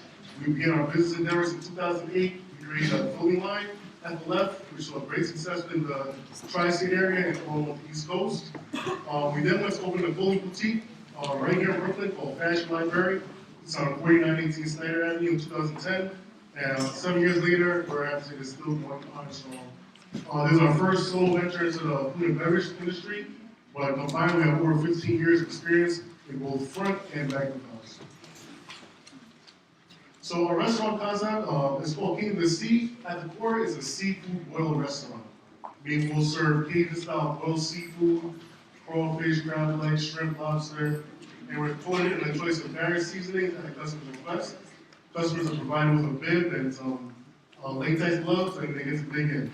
It's a very fun and interactive menu that's seen a lot of success in the past, and also in the tomorrows. And we want to bring that same vibe into Brooklyn, into Bedford particularly. We have no intention of turning into a nightclub or a bar. At the core, it is a restaurant, so we don't expect to be any issues with the neighbors as far as noise complaints or things of that nature, or fights, or because I think it's through and through restaurant.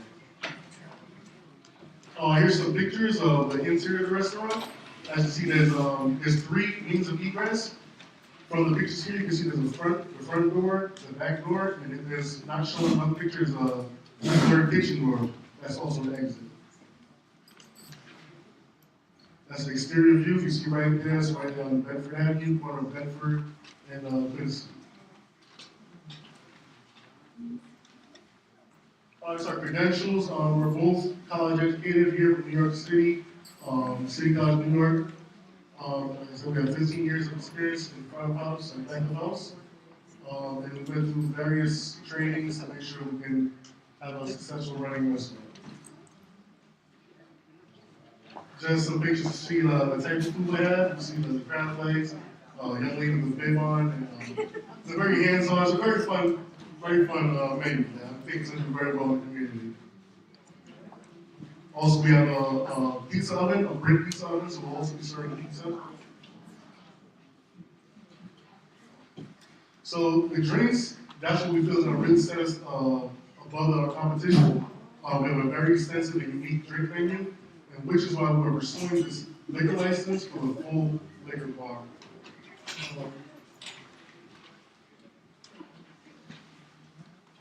Here's some examples of some of the drinks we have, why it'll be very different. So we think it's expected to be a very big turnout.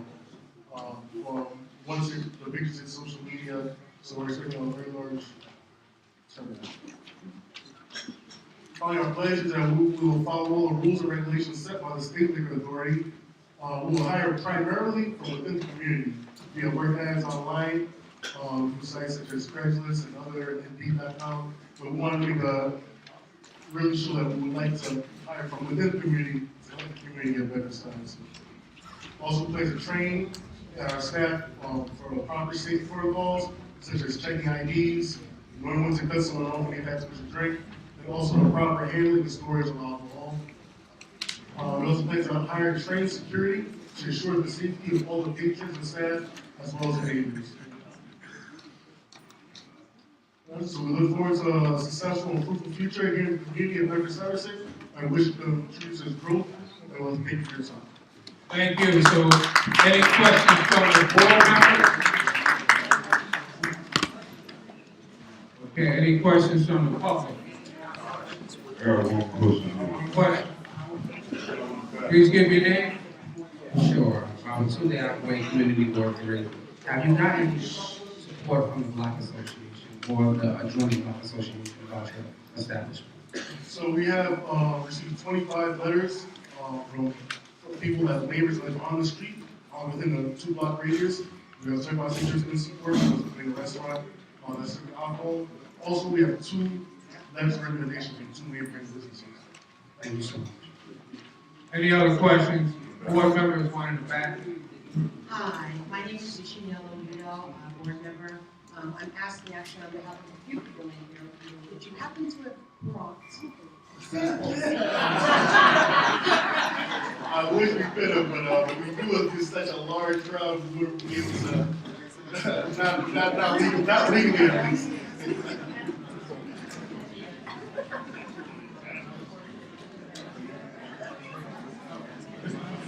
Okay, is there, I think there's another question. Yes, my name is Felicia Alexander. My real question, and I think everybody that's in here that's going to present, what is it that is going to set you apart? Because bars keep coming and going in Bed-Stuy, and we see them come and open, and we see them come and close. So really, what is it about you that we're supposed to say, okay, you're going to stay, you're going to do, you know, be amazing and stay open for the next 5 years? Because we've had bars come and in 2 years, they're closed. So what's setting you above? Well, we're not really a bar, we're a restaurant that has a bar within it. So we believe that we're hitting both the food and the beverage side of the industry. Also, this menu, this type of food is very extremely well in Manhattan, Lower East Side specifically. So there's nothing really like that in Brooklyn. There's some that are similar, but haven't quite anymore.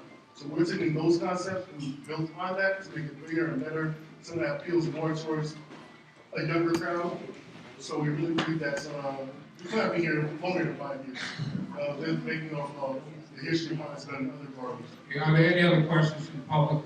Got one back here. I got 2 flat, one over here and one in the back. Okay, let's go. Where's the mic?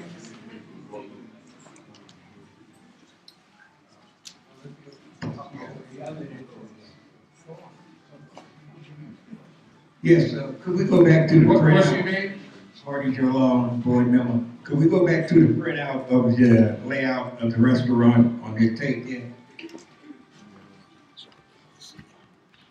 The reason why I'm asking you to go back because you're asking for a license and on the inside, no, go back where the seat, you know, the inside of the restaurant. Oh, sorry. There The 2 doors that you were showing. Yeah. It's coming right now. The bill out. Yeah. What's the question? The question is for the bill out of the space, yes. I'm trying to get, where would the customers be sitting? Are they standing? How is that? So the floors are, when this picture was taken, the floors are redone, so we had to move all the tables outside, just so we can redo the floors. But, so basically, the seating, all that space will be seating, and along that bar, there'll be bar stools. So we're gonna see about 65 people. Okay, is there a mic over here, please? We got time for like 2 or 3 more questions. Okay, while we're waiting, okay. Small friend. So, question about, I missed your hours of operations as well as your pricing. Are you going to be comparable to the Boyle in Manhattan? And your market price for lobster? Yes. So hours will be from Thursday to Sunday, 4 p.m. to 11 p.m. And Friday and Saturday, Wednesday to 2 a.m. So late kitchen. Only the kitchen will go to late because that's also something that's we can't find in the neighborhoods, late night. Okay, 2 more questions. Okay. Also the pricing are comparable in the $12 to $25. One person from the public, please give your name and then the last question. Karen Cherry, 711 Eric DeLong's office. You mentioned you got letters of support and you went to individuals. Did you meet with block associations as well as the church in that area? Oh, no. As far as Community Board 3, when I asked them, we just did with the Astro, we had to ask for the 25 signatures and for the letters of recommendation from the neighborhood, for the 2 businesses, and that's what we're going to do. So the board said that you had to meet with people in the area, not the block association? That's what we were None of specifically. the churches in the area you met with? No, and I did look in the area, there is no churches in the nearby area, because by law for the liquor license, you can't be within 500 feet of a church. It is one down the street. We measured out. It's 500 feet. Well, it's no street. Okay, but we measured the 500 feet radius and there was no restriction. Okay, I think there's no other question. That will conclude our public hearing. We have another next public hearing, and Keith Forrest, if you please introduce the next public hearing. Our next public hearing.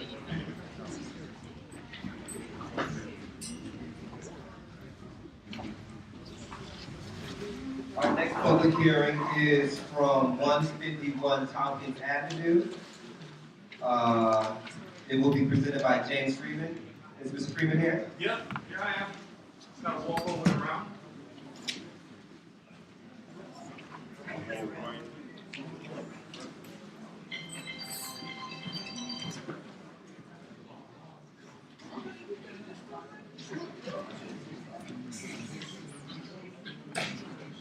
Good evening, how's everybody doing? All right, my name is James Freeman. This is my partner, Johnny Piper. A little bit about me. You good to go? Oh, that wasn't me. So anyway, a little bit about me. I have 3 places. One being Sweet Science on Graham and Johnson. Featherweight, which is a cocktail bar behind of Sweet Science. And then I also have a place called Sally Roots, which is on Wyckoff between Hermon and Herman. What we're about to do on 151 Tompkins, DBA Sweet Science, we're about to increase and build the brand. What we're going to be doing, this is where the location is, 151 Tompkins, the name of it is Sally Roots, it's on the corner of Willoughby. As I go forward, here we go. The next thing is, this is my liquor license for Sweet Science. Sweet Science is going on 5 years. I'm very proud of that. I have no infractions, nothing, no fights, no brawls. I do talk to the police station over there. So if anything, 311, nothing has happened. Sorry, I'm a little nervous right now. I kind of feel at home because this liquor license came from Community Board 1 and Sally Roots. This is my partner, Johnny Piper here. That was Community Board 4. And this is Community Board 3. The other thing is, I live at 358 Marion between Thomas Broadway and Saratoga. I have a home there, I have a brownstone, I have 2 kids. And I'm actually really proud of actually bringing a product to my home, which is Bedford. And I'm proud of the fact that I can bring jobs. But I know there'll be questions about that. Hours of operation. So we had a meeting earlier before this community board with the business development, and we spoke about hours of operation during the week. We would like to have our liquor license up until 1 o'clock. That's actually Sunday through Wednesday. And then Thursday, Friday, and Saturday, we would like it until 3. I want to talk to you about the benefits of that, but I'll wait for the questions. This is the steps that we had to get with the letters and the signatures. I'll move forward a little bit. The 25 signatures that we had to get, which I had to introduce myself to the community around it. I met all those folks. They were really groovy. This is the letters of recommendation. It's only that I have to have 5. So I got from the laundromat, which is actually across the street. This is a guy I need for that. He's really cool. And he's looking forward to our food fair. This is BklynBridges, which is, they're actually a couple of blocks up from us. And BklynBridges, they're also a black-owned coffee shop, and they roast. And he actually gave me a lot of information. And he's a groovy dude. He talked to me about how I can do 401ks for my employees. So I'm actually really looking forward to talking to him further, whatever happens here. And these are just a couple of other names for businesses. That was the property real estate management that's across the street as well, from 151 Tompkins. My voice is cracking because I'm a little bit nervous and the microphone just got up, so I feel like I'm screaming, excuse me. That's Michelle McLeod. Now, we had to go into the precinct, I myself. I had to go into the precinct, introduce myself to the 90 to 79 precinct, and I said, hi, how are you doing? And I asked for this letter of recommendation. They said that they don't do something like this because it's kind of labor-some, et cetera, but we talked to Michelle. Michelle gave us this letter, she researched the place, and she said that there wasn't anything that she can see. Now, she also told me, she was like, James, Lee can't. Oh, okay, I got 2 minutes. She was telling me that she can't tell me that she liked us and she talked to us and da. Can you see the space? Oh, yes. Okay, so moving on, security cameras, etc. I got 2 minutes. So this is the layout of what it is going to be, and this is where it's located. It's right on the corner. There's a park that's across the street, and up the block, probably about 6 blocks, is a police station. Right? Yeah, that's correct. And this is the menu for Sally Roots that we have now. Now, Sally Roots, the language of the menu is Caribbean American barbecue. I was born in New York. I was raised on St. Croix. It's not going to be traditional, even though I would like it to be traditional, but it's a play on Caribbeans that are also in New York, or that live in the stateside and that are back and forth. So I'll have ribs, I'll have chicken. Oh, I gotta go. Okay. That's the menu right there. More of the menu. This isn't moving anymore. That's the cocktail list.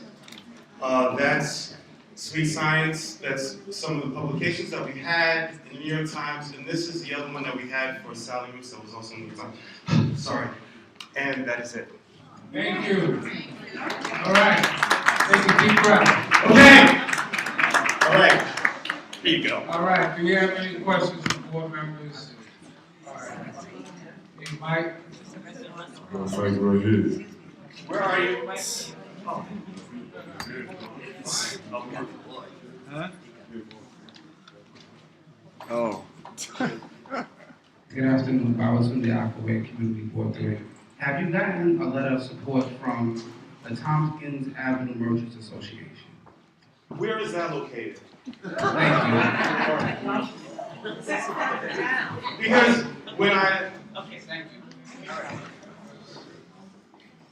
All right. If you can, the Tompkins Avenue Merchant Association is on Tompkins Avenue.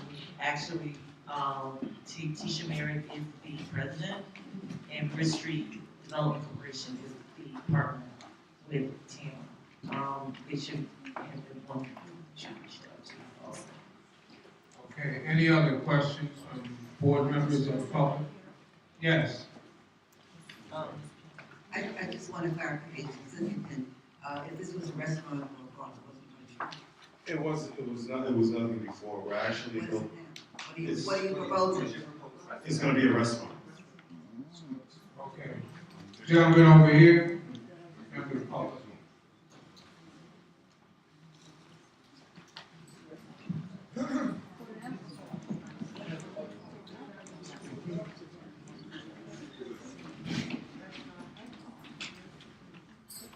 So I want to clarify, Orlando Ross, are you going to be, will you be serving liquor? Will you be a restaurant and bar? Yes, Or sir. just a restaurant? It's gonna be a restaurant and bar. Okay, how is it going to be different than all the other restaurants that are coming up? How's it going to be different than all the other bars? Because as the lady was saying, there's a lot of bars coming and going. How is it going to benefit the community? Well, and how are you going to be staffing your people to be a part of this? Where are they going to be coming from? I'm going to staff the restaurant for the people in the neighborhood, yes. What's gonna make me different with this location is the same thing that makes me different at Sweet Science and also at Sally Roots. There's a unique thing that we do is where we blend the old neighborhood with the new neighborhood, where people get to actually meet their neighbors. At Sweet Science, I signed a 15-year lease, and I'm already going on 5. Sally Roots, I have a 10-year lease, and I'm going on 2. And right now, I'm not slowing down. I'm really asking you guys for the opportunity to create more business and to create jobs. So what's going to make me different, what's going to make us different, is the responsibility that we have to keep those jobs going that we do. And that's honest. Any other questions from the? Over here, Plateau. Hi, my name is Dr. Deborah Lamb. My question has to do with the 3 o'clock in the morning that you mentioned, that you would be open until, is Sweet Science and Sally Roots. both open until 3 o'clock in the morning? Yes, ma'am.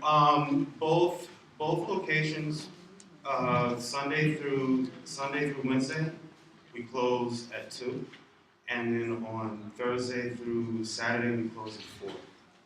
What? We close at 4 in the morning. Okay, we have one last question over here, member of the board. Please give your name. Very good. How many employees do you have, and what's the mixture of the employees? I'm sorry? How many employees do you have working for you? Well, right now, I'm gonna start off with at least 3 kitchen guys, and on the floor, I will have at least 2 bartenders and 2 servers. Okay, we're finished with the public hearing and move on to the next public hearing. Thank you very much. Keith Forrest, please introduce the next group. Collector. Collector. Yeah, that thing froze. Our next public hearing, it will be given by Calica of Brooklyn, located at 139 Putnam Avenue. The presentation will be done by David Cartano. Okay, we have a board member who needs to make some brief remarks. Hi, good evening. I am just officially recusing myself from this vote on the public hearing. Calico is part of a program at Bridge Street Development Corporation that I work closely with, so I'm recusing myself from the. Thank you. Good evening, everybody. My name is David Cartano. This is my wife, Maggie Paez, and we are the owners of Calaca BK.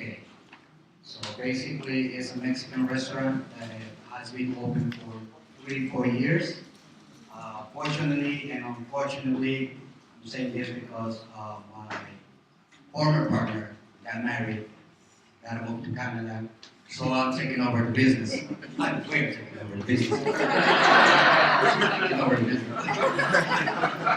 So our location is 139 Putnam Avenue in Franklin. And it's not on the corner street. It's close to the corner street, but it's not really on the corner street location. So that's my information. I work as an accountant assistant in Hostos Community College. That was my only work outside the restaurant business. I have 15 years of experience. I started out as a busboy, and look at me now. I'm right. I work really hard, and as you know, for Latinos, it's really complicated to succeed in this business. Our hours of operation is going to be from 5 in the afternoon to 10. We'll be open from Wednesday through Sunday, and we've been open with the same schedule since we opened, like I said, 3 years ago. I'm here because I might wonder why the legal license, like I said, all the paperwork was under my partner's name, so I have to start all over from scratch. And that's what we're doing. As you can see in those pictures, that's how we found the place a few years back. As you can see, there was no floors, there was no interiors, so it was just an empty space. So we put a lot of work, and it comes to be what it is now. It's a small, cozy place, 364 square feet, including kitchen and restrooms. And it's 264 for the public. We can sit 20 to 22 people, comfortable sitting, of course. We only have 5 tables, of 5 of 2s and 1 of 6, and those stools. The bar looks a little sad, but it used to be more fun. What we do with the liquor is what we're serving is tequilas and mezcales only. We're gonna keep the Mexican tradition without serving anything else. It's just tequilas and mezcales, and we actually have a very nice photo. And I got the support for my blog association, and if you see on those folders, I have more than 25 signatures. Actually, I have a really good support from the community. And the staff, for now, since we're just serving food, it's me from the house, my wife, she's the mastermind, the chef, and we have one cook. For now, since we cannot afford more than that. A lot of tacos and quesadillas without making enough money. Our prices are really accessible. The more expensive dish that we serve is $14 tops. Then tacos $3.50, quesadillas $6.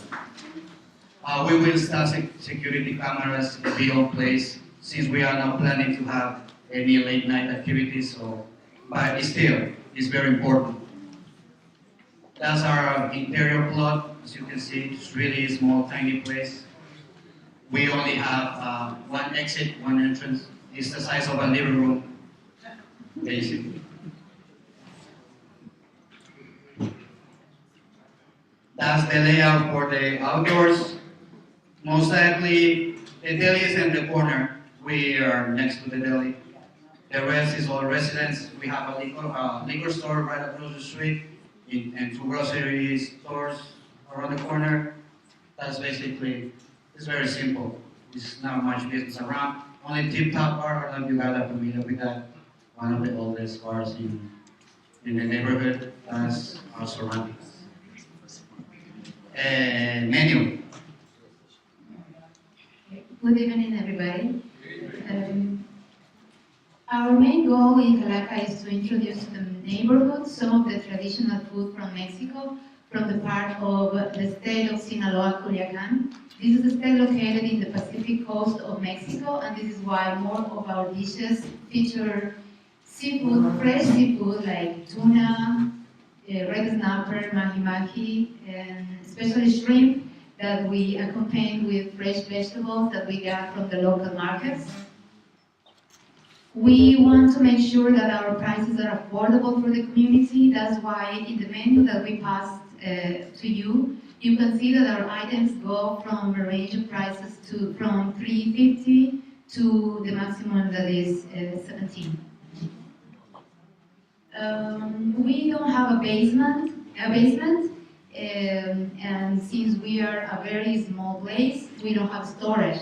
For this reason, we have to prepare the food on a daily basis. The corn tortillas for the taco are made from scratch for every order, and the tortilla for the quesadillas that are also homemade. So in this way, we preserve a tradition from our countries, from our culture, that has been a signature characteristic of our place so far. Thank you so much for your attention, and if you have any questions. Thank you. Are there any questions for board members? Okay. You got a question on the order? Okay, we need a couple of mics. You have a board member over there. Please give your name. Paulette Board member. Did you say you have one way to get in and one way to get out? Yes, since our place is just, like I said, 364 square feet, it's really tiny, we only have 5 tables. That's the only entrance, that's the only. Okay, so are you going to be a restaurant, a bar, or just takeout? Actually, it is a restaurant, we do have a bar, we close at 10 o'clock, so we. And there's no way to get in. Where's your interior plan? Don't go. There's no. But that's my concern, I mean, I love Mexican food, but I would be ordering. Just to let you know, we don't deep fry anything, all our supplies are electric. That's something that we don't concern. Any other questions from board? Whether you just got it? One more board, and we're gonna go.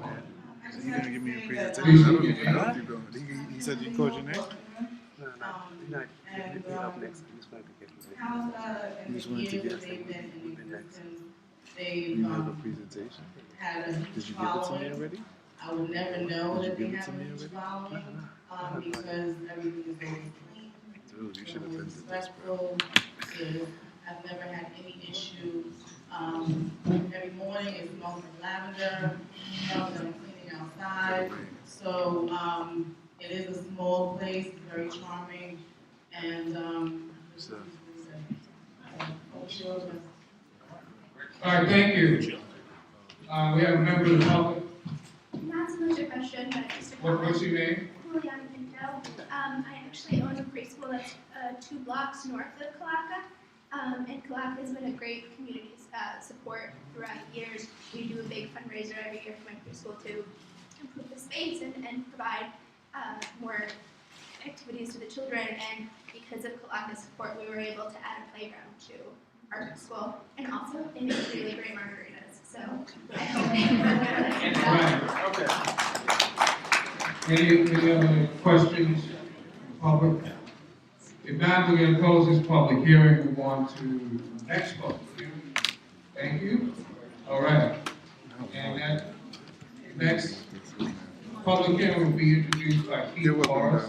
This is you. Good evening again, guys. Our next public hearing is from 1313 Entertainment Avenue. And that presentation will be given by Emmanuel Tropinet. Where is it? Thank you. There's no presentation there, brother. Good evening, everyone. My name is Emmanuel Tropinet. Thank you for allowing me to present this project today. I guess that I'm going to bring it up.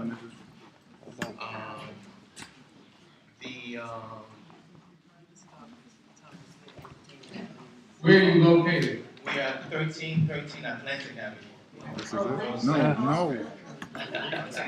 That's it. Brother. Brother. 1313 Don't do that. Atlantic, at the corner of New Just York tell me Avenue. where it is so I can fix it properly for you. Yeah, that's a mistake there. Yes. Next time, make sure you bring it up earlier. Okay. What's the name of the business? The name of the business is 1313 Bar, a restaurant bar lounge. Thank you.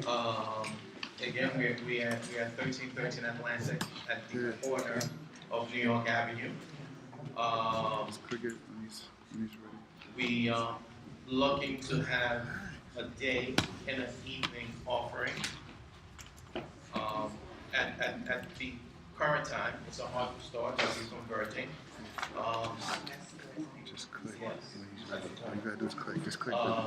we think there's a need for offering on that avenue.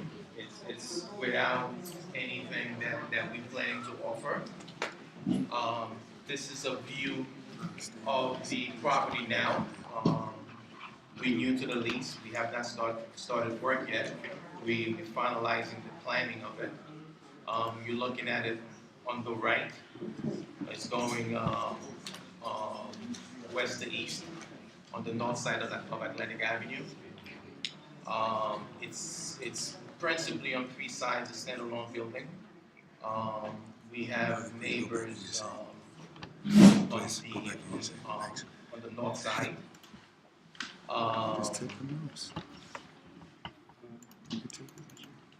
So our main goal is to provide service, care, quality foods, and beverage choices. We think that part of Bed-Stuy, which is right across from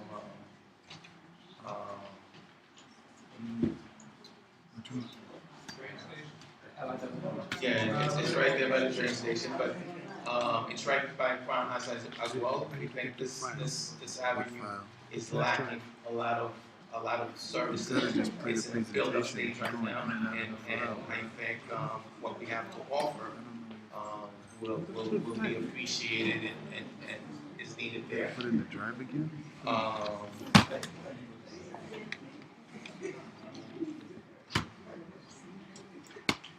My slide is not going in order. It's going in. But a little bit about myself. I'm Haitian. I'm Haitian born, but I was raised in Brooklyn. Went to Tilden High School, went to Brooklyn College. I lived in Bed-Stuy for the past 20 years. I've owned and still own in Bed-Stuy for the past 15 years. So I really feel like this is home. And because of that, I think that I've been able to offer one of the few things that we do still need more of in the community. I was supposed to be guided by the slides, but okay. Well, the menu is there as well. We have a. Okay.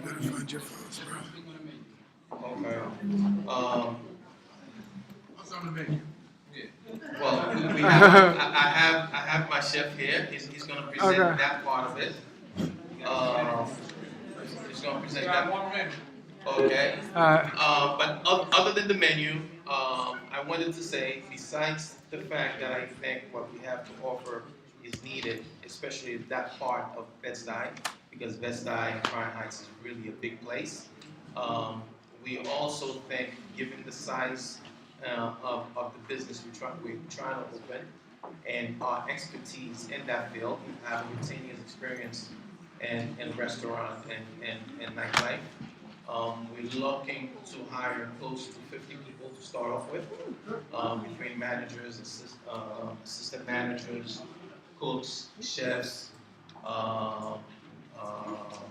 bossers, runners, and of course, it would only benefit us in the community to hire from within. One of the slides that I hope will show up before our minute comes up is how to apply with us. Again, we're in the early steps.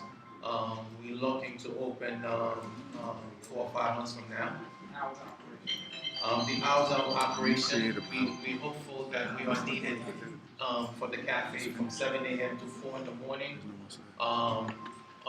6 days a week, from 7 to 4, and the evening aspect is 6 from 2 weekdays, and we're hoping 6 to 3 weekends.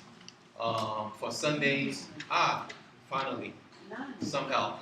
Okay, so these are our proposed hour of operation. And Sundays we're looking to do 11 a.m. to 2 a.m. If before they take us off, can you pull up the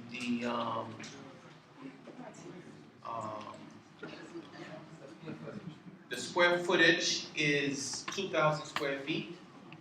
And we also hoping, if we get the liquor license, we'll find building permits to see if we are allowed, since it's a single building. Wow. We're looking to have a rooftop as well, to operate rooftop hours, which I think is That's going to be a separate presentation, right? You're going to need a separate license for? I don't think so. And I don't think it is, but those who have filed yet, I know the needs of it. The other screen is being used. Okay, are there any? Yeah, you can try it. Okay. Are there any questions from board members? Yes. You got too many things. This is a restaurant bar. Please give your name. Sorry, Simone Pratt. Give your mic. Hi, Simone Pratt. Is this going to be a restaurant bar, or are you going to have music? This is what happened. We're looking for it to be a cafe, restaurant. Will you be having music? Yes. We can have music. For example, brunch now is people have happy brunches now.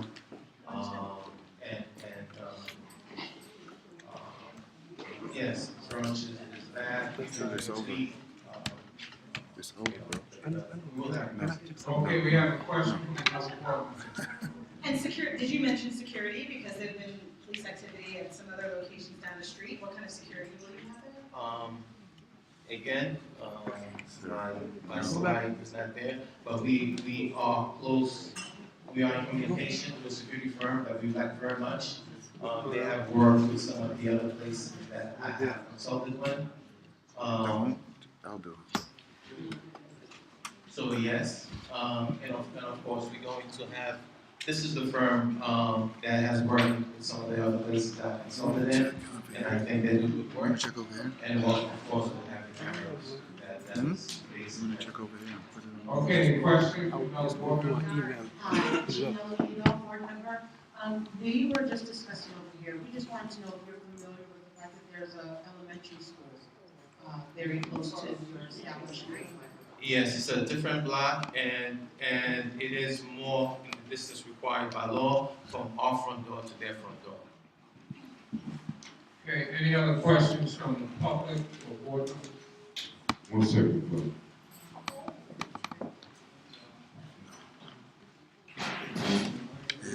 You gotta just stick on this page. What's your email, Doug? What is your email?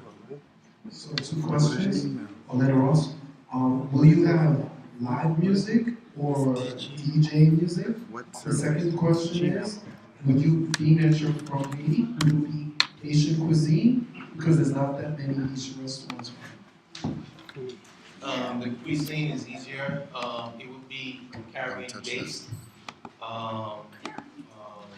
So yes to that response. Live music, no, we have no plans of that at this time. It's not.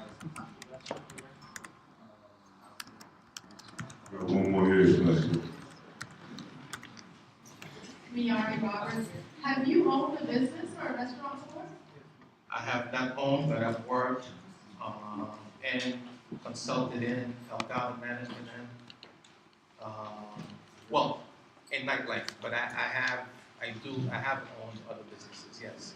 I'm primarily, before getting into nightlife, was in real estate, which I'm still in, I manage, I'm partner of a construction company, so yes, I'm well versed in business. Okay, last question. Okay, all right. Any other questions from the public? All right, so we're concluding the public hearing for 1313 entertainment. EDC committee, could you meet outside the hallway, please? Okay, the last public hearing is not here, so let's be a table. We're going to move on to the committee announcements, and then we have a roll call vote. What happened to this? So please be ready and It's keep nothing to do your with me. That's your brother. That's your boy right there. It got nothing to do with me, brother. Please be ready to come on Nothing board. with you. Yeah, I should have brought the presentation up here from the beginning as well. What is this doing here, man? Oh, so the way it works, you bring it up first. Yes, and he brought it up, and I mean, he brought it up, and it wasn't functioning properly. Brother, stop. It is not functioning. It's all right. Roberts, Epiphany But you're supposed to Church, bring it up when you BK, come up, and you didn't. And then when it came, you put it on, it doesn't function properly. Sarah Thompson. Check it out. Here, where you at? Which one is yours Daniel again? Brutus here. Which one is yours? This one, right? It's all right. It's too late anyway. Which one is yours? Show Thank me. you. No. I want you to see that it's not functioning. It doesn't matter. Now you gotta see it. Last community board Here we meeting, go. It doesn't put function. in a request for people to It's do functioning now. surveys. No. There was a group This of is the us part I was that are talking about. meeting to really look at how things No. are It's up to supporting you. our businesses and your experience as a resident in Bedford, and your experience with the banks. We're gonna meet with the bank branches and CRA representatives in a month. This is being supported by all our local electeds. If you can take time out, I do have a couple of surveys. If you live in Community Board 3, if you could please fill out one of these surveys, it only takes a couple of minutes, and you can just give it to me, I would greatly appreciate it. So these are the surveys, they only take a minute. If you're a business and you receive an email from us, it really helps us if you could fill that out. We are close to our goal of 400. Please just fill out one of these surveys if you live in the community. Thank you. And last, I am the mother of a Girl Scout. Some of you have started to call me and harass me about Girl Scout cookies. They are coming on Wednesday. Those of you that did not buy it, I bought extra. My daughter will be outside, wherever you see her, please buy the Christmas cookies so they're out of my house. Thank you. Shameless. Carmen Johnson.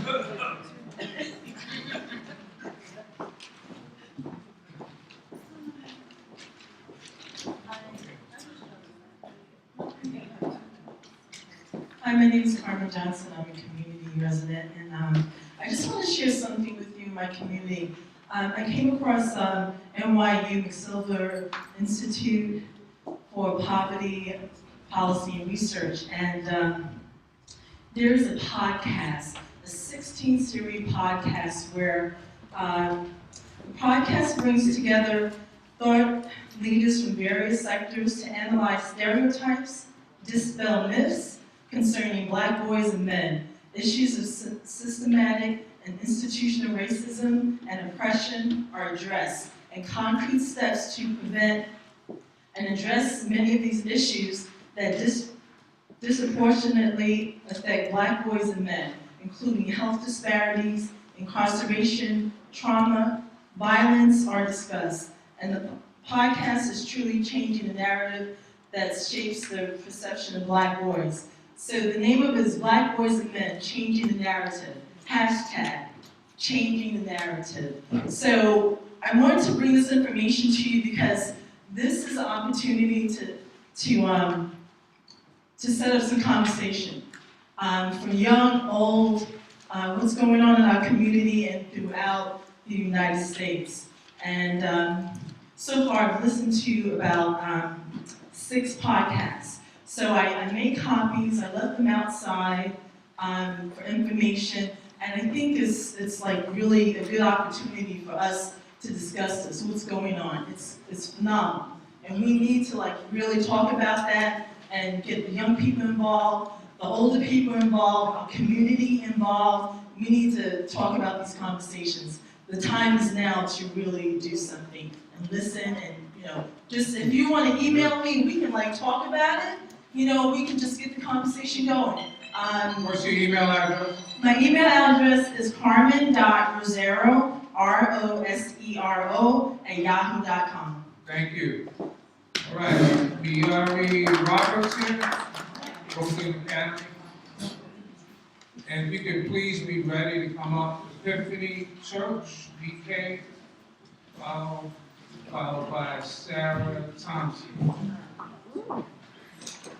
Hi, good evening. My name is Miari Roberts, and I'm a teacher and a community resident. I'm a teacher at Bedford Academy High School, actually a special education teacher, and I've been there for 10 years.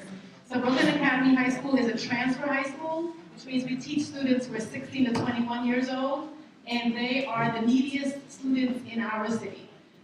They are overage and underfunded, which means that they were unsuccessful in their traditional high schools, and they came to us because they needed smaller classes, they needed a supportive environment, and we are their parents, their mentors, their supporters. We feed them, we do almost everything that they need. Currently, the Department of Education has a proposal out that calls for combining 2 transfer schools in that building and also putting another charter school into our building, which would mean squeezing 2 transfer schools onto 1 floor. That means putting 290 kids onto 1 floor. And what that means for our students is that they will have larger classes, and it really would mean, why bother transferring to a small school when they could have been in their old schools? And why come to us when they could have stayed in the old school and been unsuccessful in that old school? So we're asking for the community support. There was a public forum on March 19th. We're asking you to help support our students, come out, support us, and make your voices heard to support all the young people in our community. Thank you. Thank you. Is it Bedford Church here?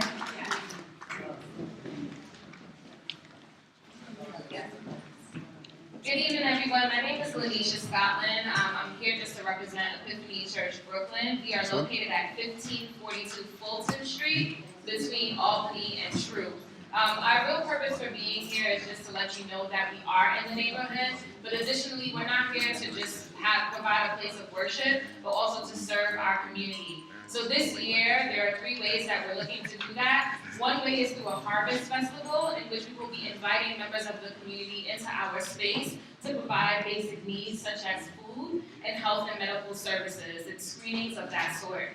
Additionally, we also have a Rock the Park event, which happens at Potomac Park, which is located on Macon and Tompkins. And this will be our 2nd year. It will be in August, in which we provide back-to-school needs, as well as providing free haircuts, as well as providing food to the community and also services for kids and medical screenings for adults as well. So if there's anyone in the room that is looking to partner with the church, if there's anyone in the room that is looking to have a church service them, we've worked with Excellence Boys School, providing ties and belts to young boys, and we've also worked with elementary school, providing coats to families and children that did not have. So we would really love to do so. I'll be around until the end. If you have any questions, just let me know. Thank you. All right. Brown and Dr. Williamson. Sarah Thompson here. Kenneth. Please keep your remarks to 2 minutes or less. Yes, hi, Kenneth Mbong with the Community Board. Yes.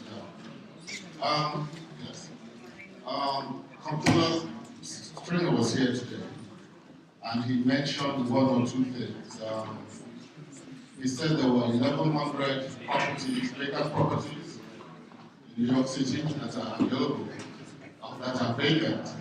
And he also mentioned there were 566 properties in Brooklyn. And I was just wondering, do we know how many of these properties are in Community Board 3?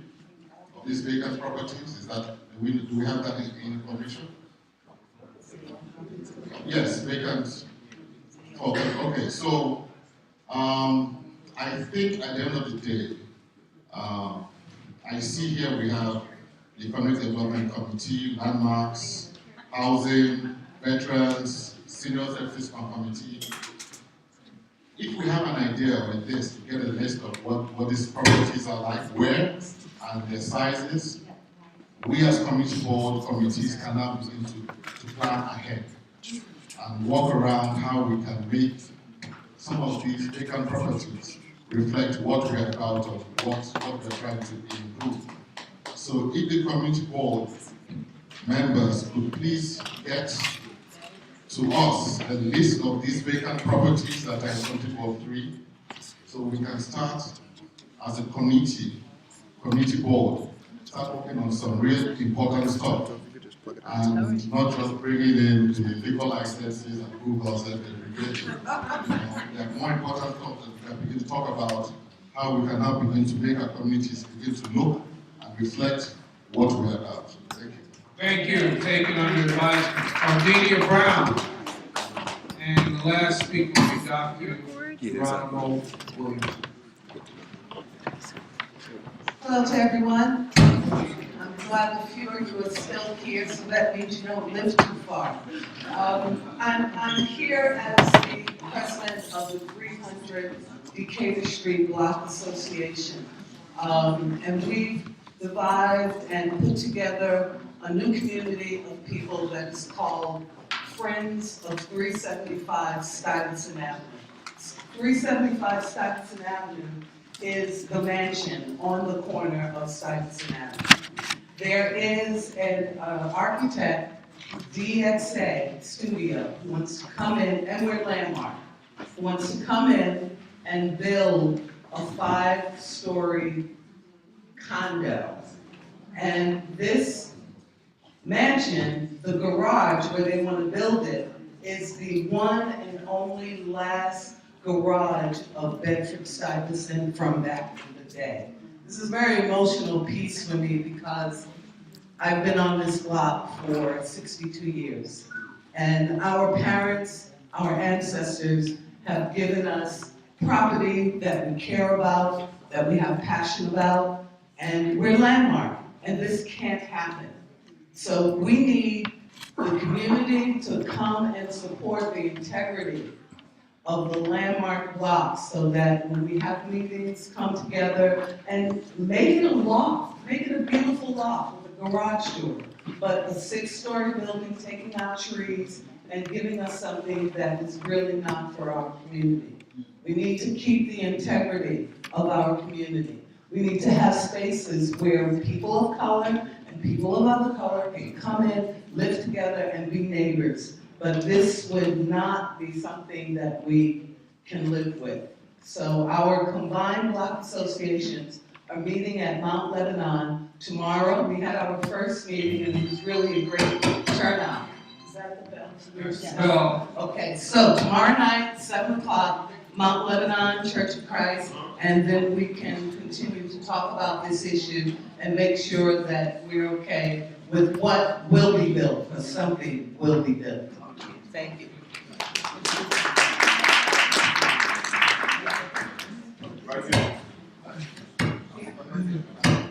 Oh, I'm sorry. Okay, 2 minutes, Dr. Williams. Yes. Praise the Lord, everybody. Some of you all like say, every time I see this guy, and he goes on the planning board, he's like crying. Because I know that if we lose y'all, we lose the town. I just like to make this announcement, things has been kept from you. Louis Armstrong housing has been in very bad danger. Tenants were never paid, and I'm not just a regular investigator, I'm a federal investigator. You had a federal investigator sitting on your board from St. Lucy's Roman Catholic Church, and that I appointed with me after Dr. Lee P. Brown appointed me. And we tried to make sure we also have the tenants be paid because they've been dying and we have the records. Besides from that, the only thing I know is that this planning board is the best, and you cannot let nobody take what you earned already from you.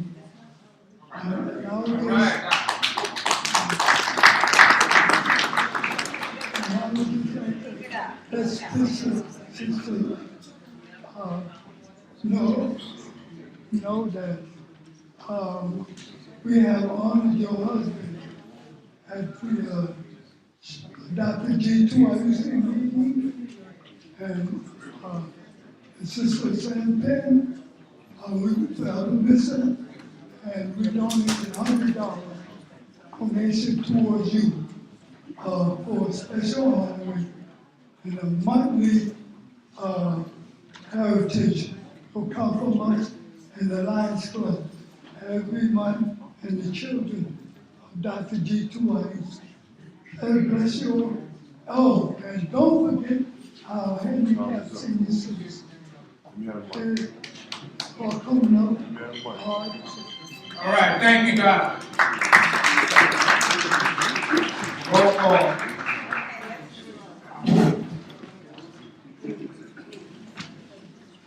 Babatunde Asway. Present.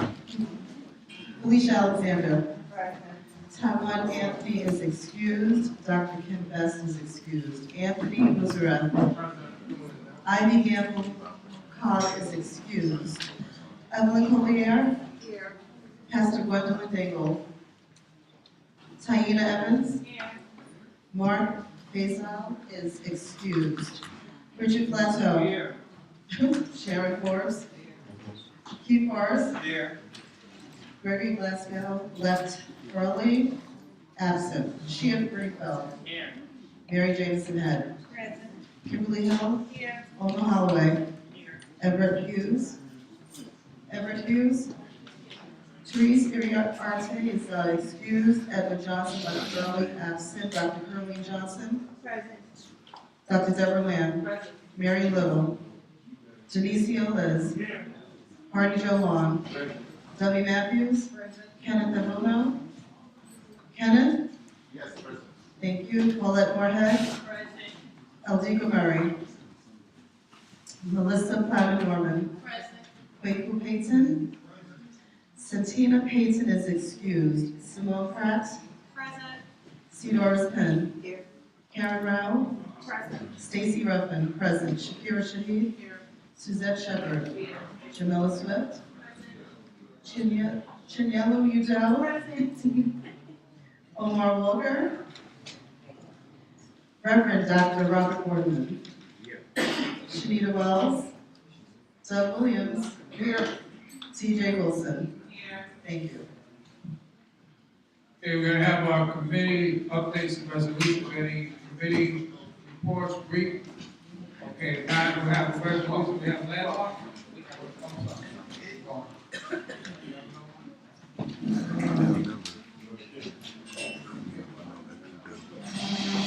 Before I got new girls. All right. Any younger than you.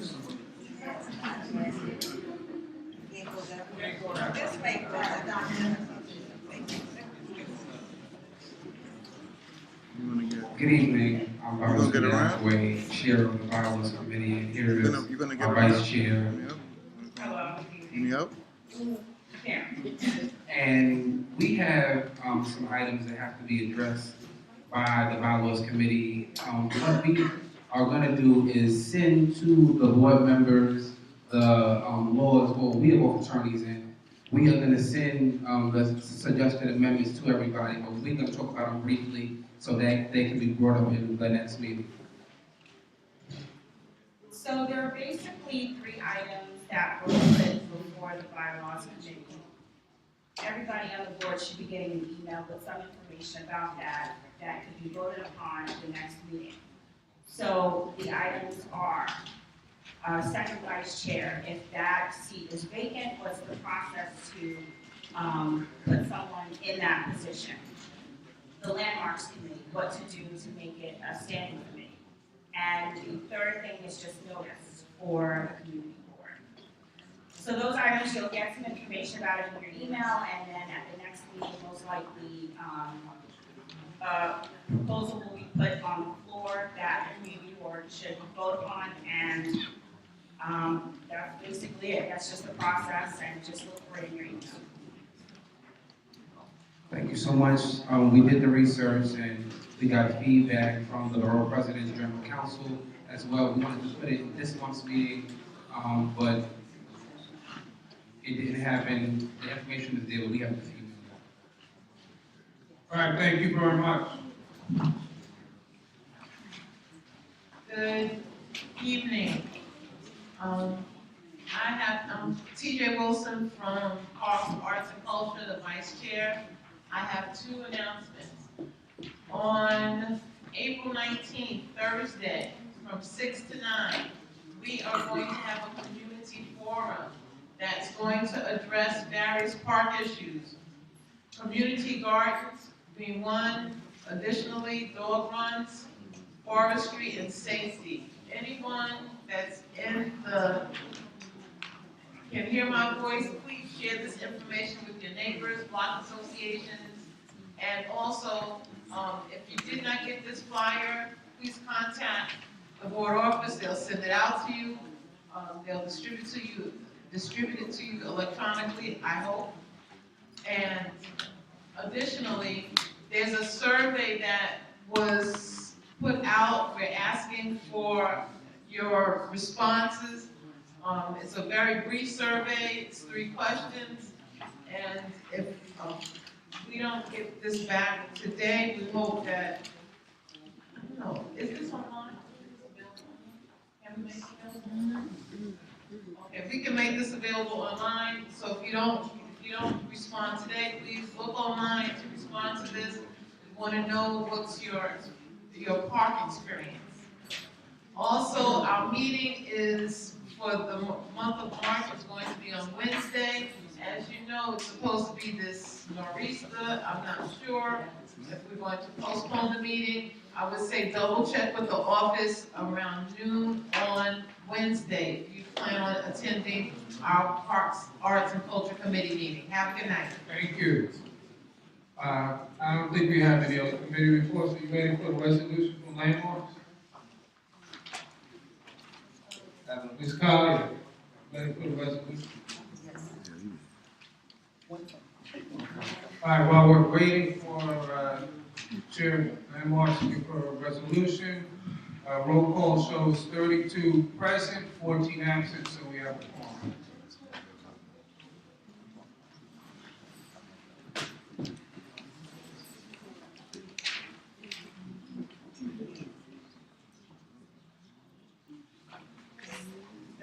Present, you said.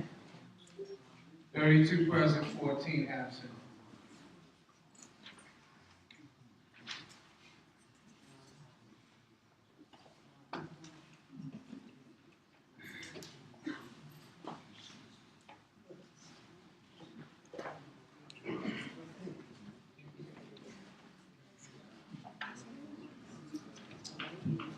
You want to take?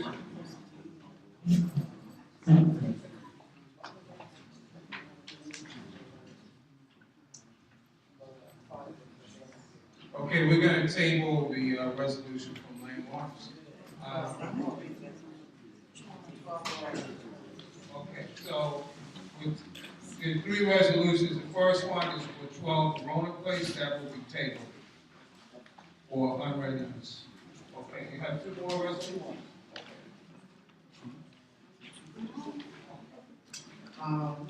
LPC certificate.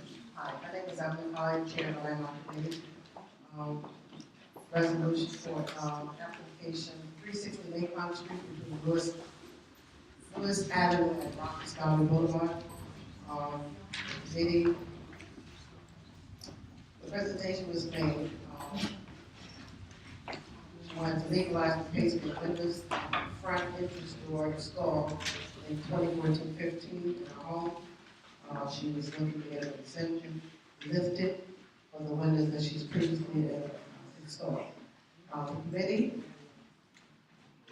recommended that LPC approve the windows on the 2nd and 3rd floor above the ground floor. The windows are less likely to be cracked from destroyed retail in the building.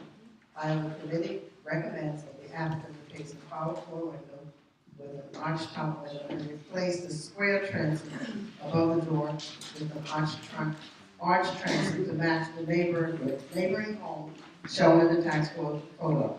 The power floor windows at the front entrance configurations are not in keeping with the historic character of the building. So the resolution is, Landmark and Preservation Committee voted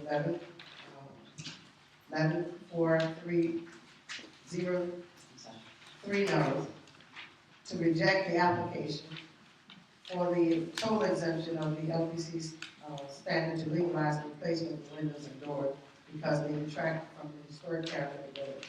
So the action is for the full board to support our resolution to reject the applicant's appeal for the total exemption from landmark standard regarding the windows and doors because they detract from the historic character of the building.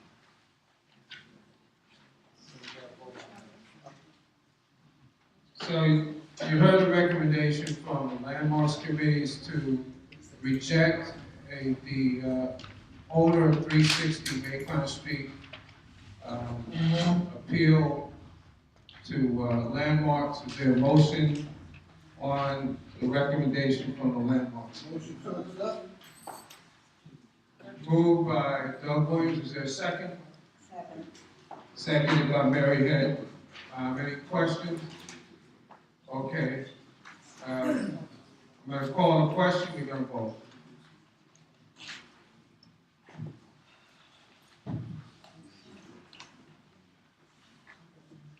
Babatunde Akaway, Yes. Felicia Alexander, Yes. Anthony Buzarek, Evelyn Collier, Taina Evans, Richard Plateau, Sharon Forbes, Keith Morris, Shea Greenfeld, Yes. Mary Jamison Head, Yes. Kimberly Hill, Oma Holloway, Yes. Everett Hughes, say who's absent. Dr. Carleen Johnson, Yes. Dr. Deborah Lamb, Yes. Dionisio Liz, Yes. Marty Joe Long, Debbie Matthews, Kenneth Emuna, Yes. Paulette Moorhead, Aldina Murray, Melissa Cloud Norman, Quaku Payton. You said yes? Thank you. Simone Pratt, C. Doris Penn, Karen Rao, Stacy Ruffin, yes. Shakir Shahid, Suzette Shepherd, Jamela Swift,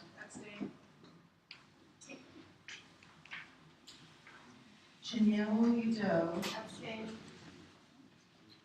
Reverend Dr. Robert Boardman, Reverend Dr. Robert Boardman, Doug Williams, Yes.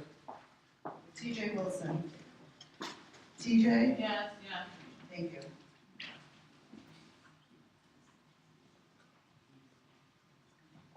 Okay, you have what, one more resolution? Okay. This is for 800 Marcy Avenue, St. George's Episcopal Church. They are proposed scope of work was the replacement of Whitman Rose window facing Gates Avenue with aluminum frame and storm protection system. Replacement of 2 Gothic style windows facing Marcy Avenue. And 2 Gothic style windows with replacement storm protection system.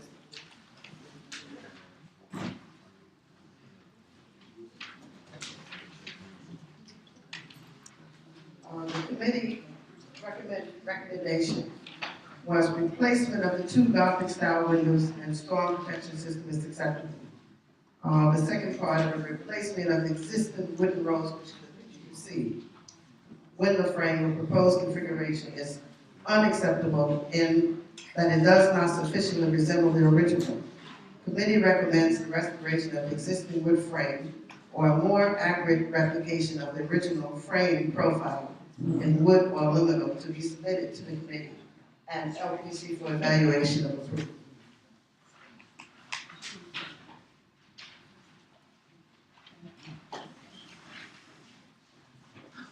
So the resolution is the Landmark and Preservation Committee unanimously voted to approve the replacement of the 2 Gothic style windows and replacement of storm protection. Part 2, the Landmark and Preservation Committee unanimously voted to not approve the replacement of the wooden rose window facing Gates Avenue with an all aluminum frame.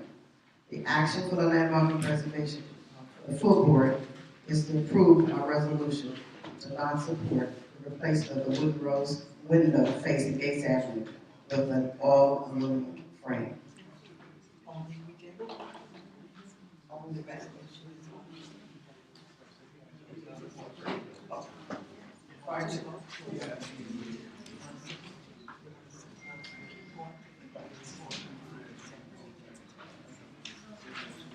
So the committee's report is to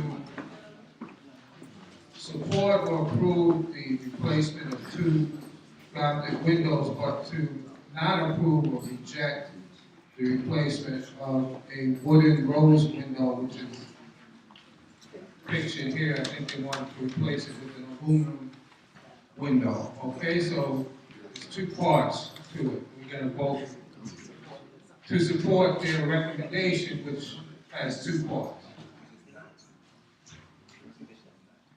Now, they're dealing with three windows, so two of the windows they're supporting or they approve of, and one, the one that they pictured here, they're disapproving. So the recommendation is to support what the church wants to do with two of the windows and to reject or disapprove what they want to do with this big rose window, the third window. Okay? Is there a motion on the recommendation from the Landmarks Committee? I move to support the landmarks report. Okay, moved by Doris Penn. Is there a second? Second by BklynBridges. Any discussion? Is everybody tired? Okay, we'll take the vote. Babatunde Akaway. Felicia Alexander. Yes. Anthony Buzzarat. Anthony Buzzarat. Evelyn Collier. Tayana Evans. Richard Bartow. Yes. Sharon Forbes. Keith Forrest. Yes. Shia Greenfeld. Mary Jameson Head. Kimberly Hill. Yes. Oma Holloway.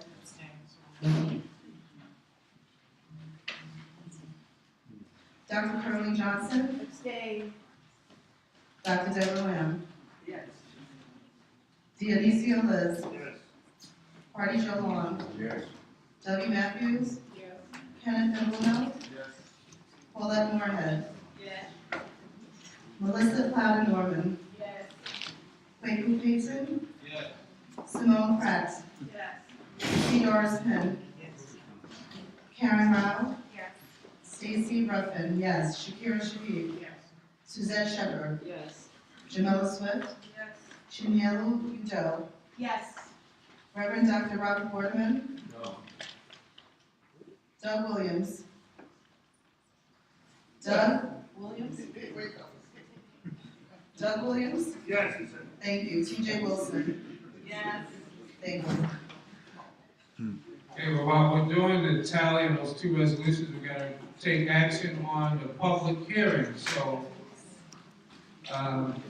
start with the Department of Parks and Recreation request for letter of support. Can you give your recommendation?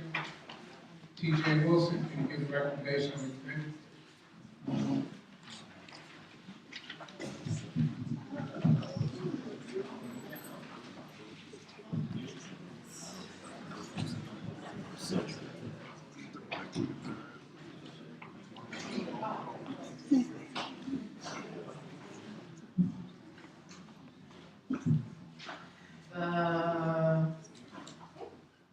What am I doing again?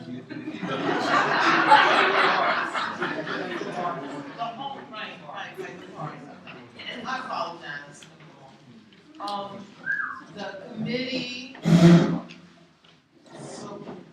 supports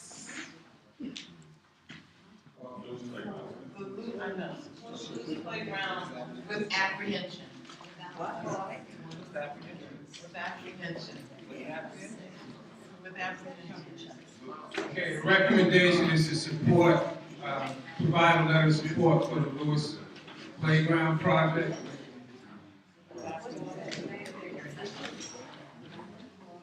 Your recommendation is to give a letter of support to Parks and Park.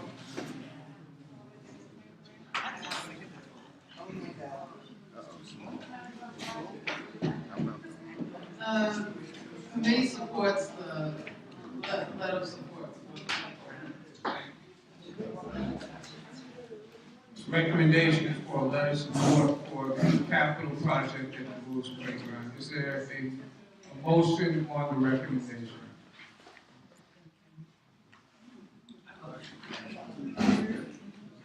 Okay, I'm sorry. Paulette Moorhead, move second. Thank you. Diana Evans, second. Well, wait, Is there a second on the motion? Second. Okay, seconded by Alderman Holloway. Any discussion on the motion? yes. Yes. So we add the Can you amendment. give a mic? Can you take a mic? Are they in the mic?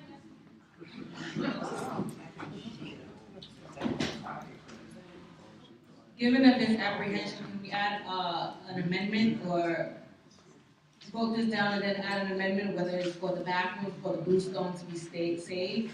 I'm just not understanding what the apprehension is, but those are some of the reservations that I have. Okay, you can't do an amendment. The motion was moved and seconded. Without the question. So we have to vote. Huh? That was a discussion. Okay, So. no amendment. We have to vote it up or down. It was moved and seconded. All right? Okay. Any other discussion? Okay. I'm going to call the question. We're going to take the vote.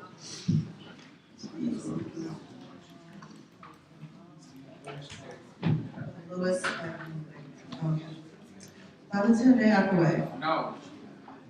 Alicia Alexander. No. Anthony Buzarath. Yes. Evelyn Collier. Evelyn Collier. Yes. Evelyn Yes, I said yes. Taina Evans. Bridget Plateau. Yes. Sharon Forbes. No. Keith Forrest. No. Keith, what did you say? No. Thank you. Shia Greenfeld. Yes.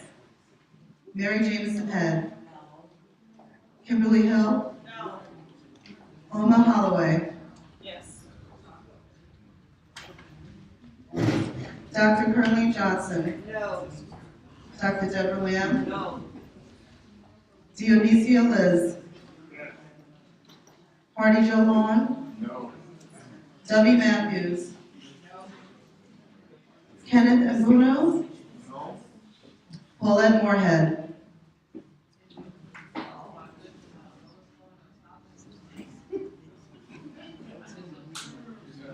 Melissa Plowder Norman. I can't hear Melissa Plowder. No? Wait, who paid him? No. Simone Pratt. No. C. Doris Penn. Karen Rao. No. Stacy Ruffin. No. Shakira Shahid. No. Suzette Shepherd. No. Jamela Swift. No. Chinyelo Udo. No. Reverend Dr. Robert Boardman.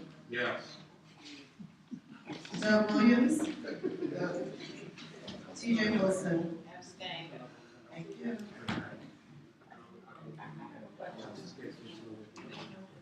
Okay, we're having our next action on the public hearing that that's for the renaming, co-naming of Jefferson Avenue after FBI agent. Recommendation is going to be given by T.J. The name of the street has been amended to say Edwin L. Woodruff Way. I'm sorry, Edwin R. Woodruff Way. Okay, please put that on the record, and the committee is in support of the co-naming, a request for support. letter of support. Is any? Is there a motion on the recommendation? I'd like to make a motion, I hereby, with pleasure. Speak into the mic. It doesn't work.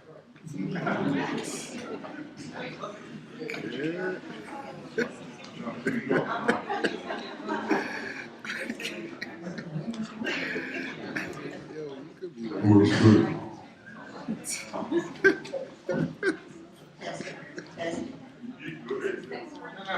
It's Dr. Lamb. With great pleasure, I would like to recommend that the street corner at the corner of Jefferson and Colonial Place be named on behalf of. Co-named. Co-named. On behalf of Edwin R. Woodruff. So you're moving to accept the recommendation of the committee. I move to accept the recommendation of the committee. Is there a second? Second. Second by Chinyelo. No? Any discussion on the motion? Okay, we'll call the question. Babatunde Akwe, Emphatically, yes. Felicia Alexander, Anthony Buzzarat, Evelyn Collier, Taina Evans, Bridget Plateau, Sharon Forbes, Keith Forrest, Yes. Shea Greenfeld, Mary Jameson Head, Kimberly Hill, Ola Holloway, Dr. Curleen Johnson, Yes. Dr. Deborah Lamb, Yes. Dionisio Liz. Can I get quiet, please, so I can hear? Thank you. Dionisio Liz. Marty Joe Long. Debbie Matthews. Kenneth Mbuno. Paulette Moorhead. Melissa Cloud Norman. Clayton Payton. Abstain. Simone Pratt. C. Doris Penn. Karen Rao. Stacy Ruffin, yes. Shakira Shaheed. Suzette Shepherd. Jamela Swift. Chinyelu Udo. Chinyelu, Miss Udo. Reverend Dr. Ralph Waterman. Doug Williams. And T.J. Wilson. Okay, we're gonna, hear the recommendation from the Economic Development Committee on 3 different items. Voted in favor of sending a letter of recommendation for King of the Sea Incorporated to receive an alcohol beverage control license.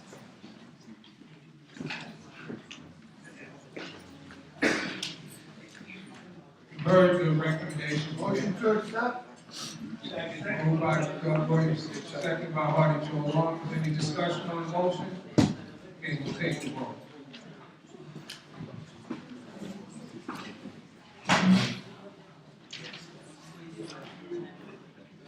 All right. Babatunde Akwe. Felicia Alexander. Anthony Buzzarat. Yes. Evelyn Collier. Taina Evans. Richard Plateau. Sharon Forbes. Keith Forrest. Shea Greenfeld. Mary Jameson Head. Kimberly Hill. Oma Holloway. Dr. Curleen Johnson. Dr. Deborah Lamb. Marion Little. I'm sorry, absent. Excuse me. Dionisio Liz. Marty Joe Long. Debbie Matthews. Kenneth Mbuno. Paulette Moorhead. Melissa Cloud Norman. Clayton Payton. Simone Pratt. C. Doris Penn. Karen Rao. Stacy Ruffin, yes. Shakira Shaheed. Suzette Shepherd. Jamela Swift. Chinyelu Udo. Reverend Dr. Robert Waterman.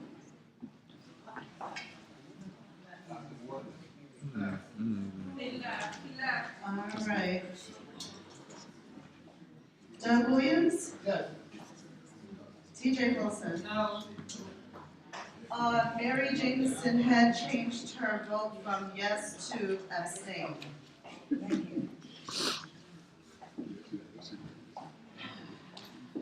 Okay, we're gonna hear a recommendation from the Economic Development Committee on 150, to build the business at 151 Congress Avenue.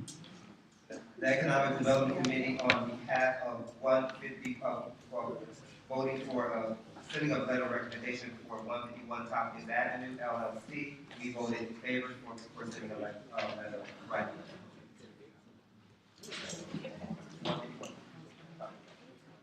Okay, is there a motion on the recommendation? Motion to accept. Motion to accept by Doug Williams, is there a second? Second. Who is that? A second by Diana Evans. Any discussion on the motion?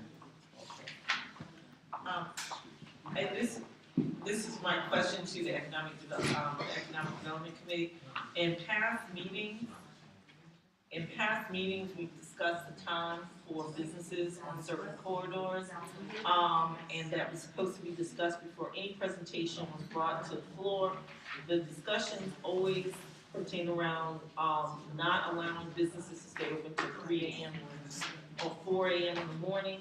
So how are we recommending for Tompkins Avenue, which is highly residential neighborhood still, to have a business open till 3 a.m. in the morning? Please explain. Okay. That's the part.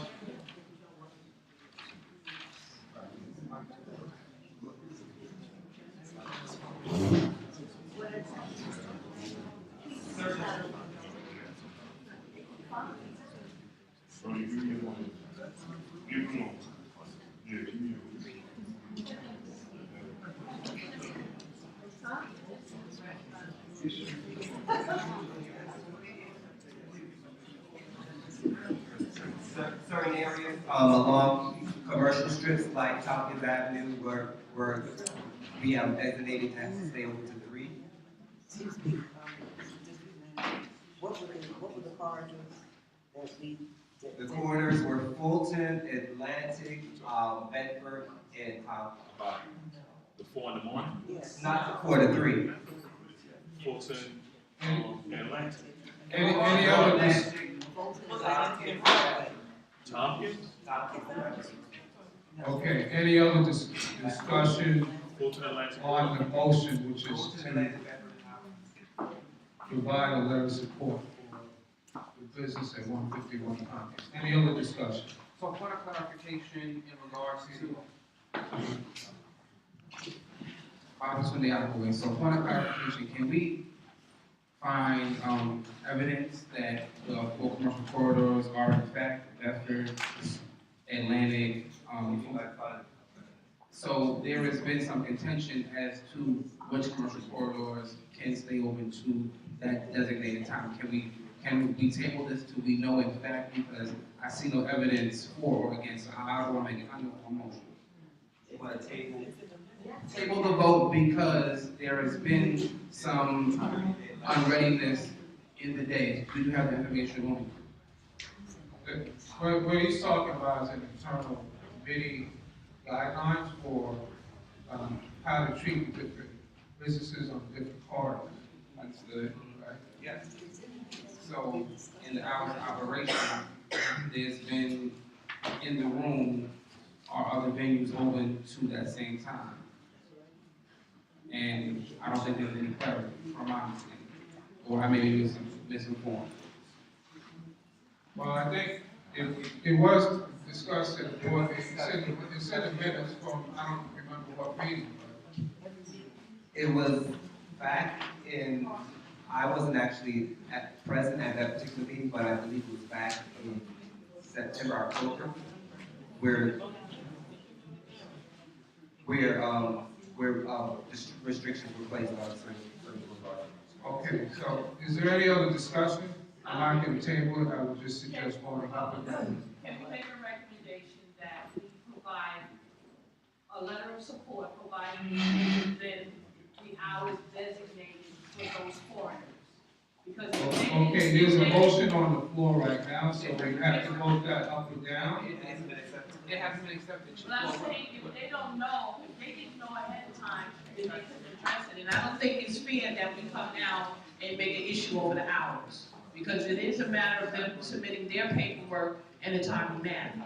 So if the board or if the committee didn't do due diligence to provide them with that information saying, hey, those hours are unacceptable, we should not question that now and prolong what they're trying to do. So if we provide the letter of support, providing that if there is hours on, that they agree that they will change to meet those requirements. Are the owners still here and can they attest to that?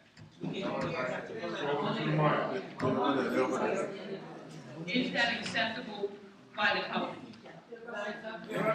Is that acceptable? Yeah, look, it's acceptable to me. You know, like the whole thing. All right. All right. That's it. Okay. So, the motion is to accept the recommendation of the committee, but it has to be consistent with their internal guidelines for the hours on Tompkins Avenue. Okay? I'm going to call the question.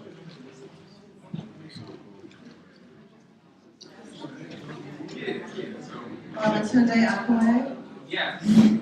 Felicia Alexander, Anthony Roosevelt, Evelyn Collier,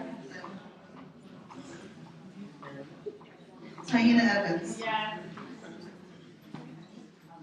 Richard Plateau, Sharon Forbes, Sharon Forbes, is that a yes? Thank you. Keith Forrest, Shea Greenfeld, Mary Jamieson Head, Kimberly Hill, Oma Holloway, Dr. Curleen Johnson, No. Dr. Deborah Lamb, No. Dionisia Liz, Yes. Hardy Joe Vaughn, No. Debbie Matthews, Yes. Kenneth Amuno, Yes. Paulette Moorhead, Yes. Melissa Powder Norman, Yes. Kwaku Payton, Yes. Simone Pratt, Yes. C. Doris Penn, Karen Rao, Yes. Stacy Ruffin, yes. Shakira Shaheed, Yes. Suzette Shepherd, Yes. Jamila Swift, Yes. Chinyelu Udo, Just for clarification, we agreed on the timeframe? The amendment. To be amended, Yes. based on clarification of what the guidelines. Okay. Yes. okay, thank you. Doug Williams,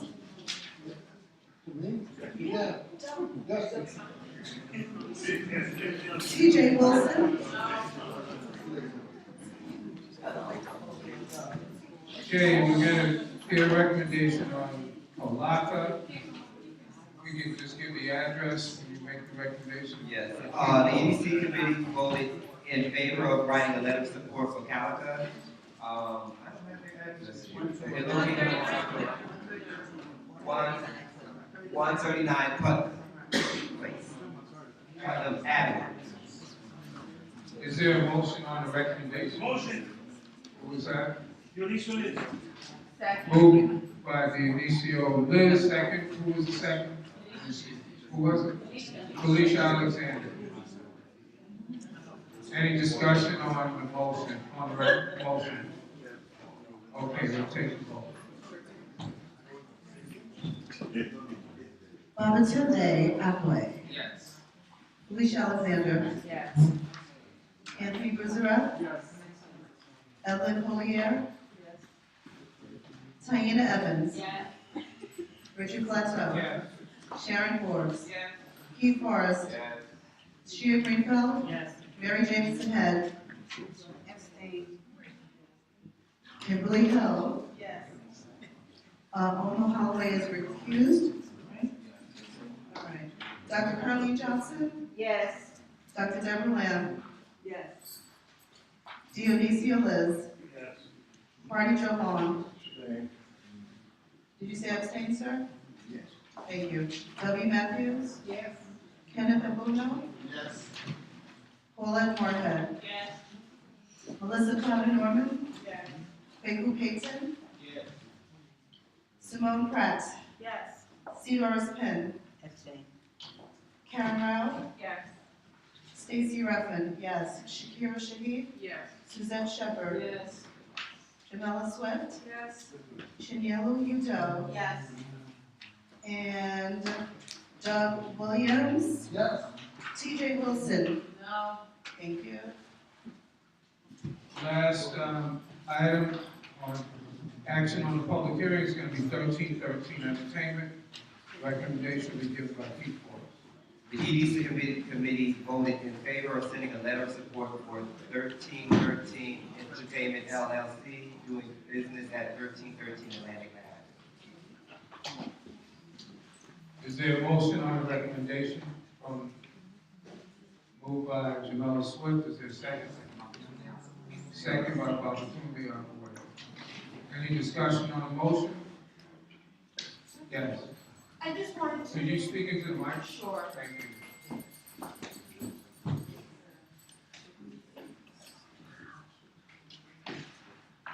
I just want clarification, you know, board member, I just want clarification regarding what is this board's policy regarding establishments that are close to the schools? Well, it's an SLA policy. It's a 500 feet from the front. The SLA policy is have to be 500 feet from the front door of the school. They are not. From the front door. 200 feet from the front? From the front door. And did the EDC? That's the So did that?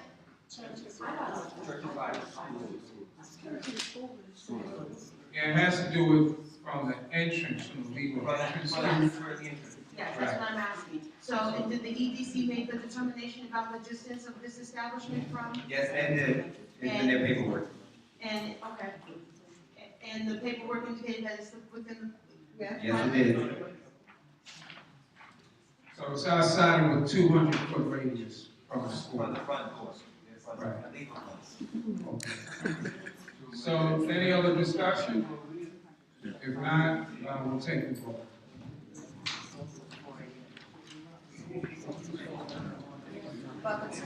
Babatunde Akaway? Yes.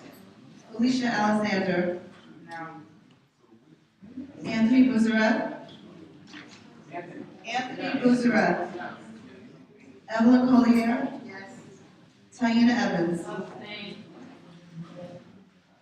Richard Plateau? Sharon Forbes? Keith Forrest? Shia Greenfeld? Mary Jamison Head? She left early, thank you.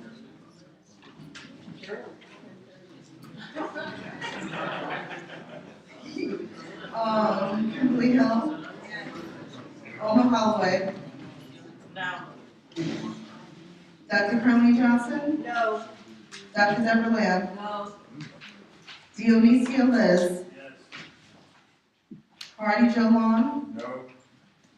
Debbie Matthews? Yes. Kenneth Abuno? Yes.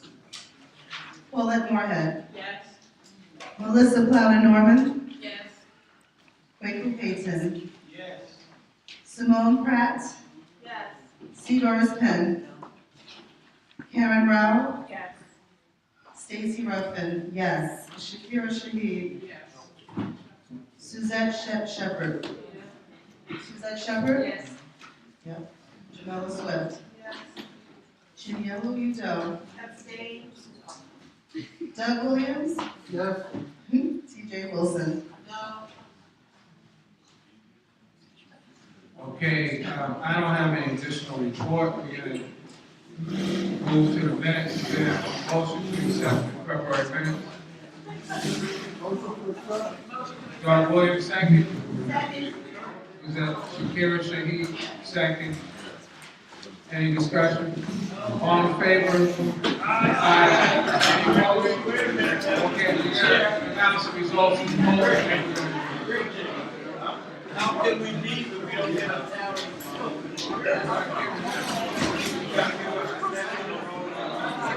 Y'all can't leave yet. Y'all cannot leave yet. They didn't vote. They didn't finish the voting. Okay, well. Word on the system was basically called off the talent.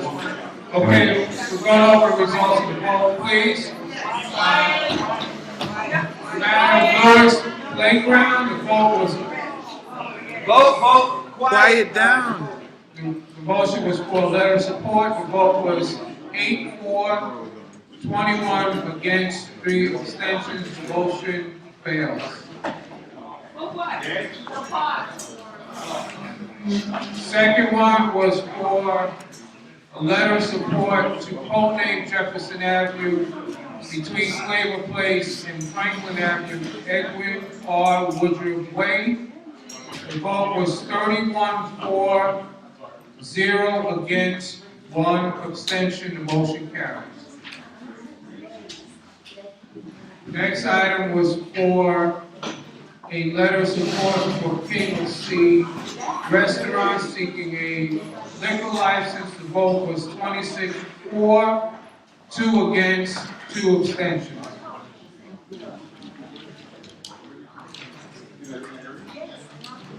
Next item was for letter of support for 151 Tompkins Avenue. A letter of support for liquor license. The vote was 23 for, 8 against, 0 abstentions. The motion carries.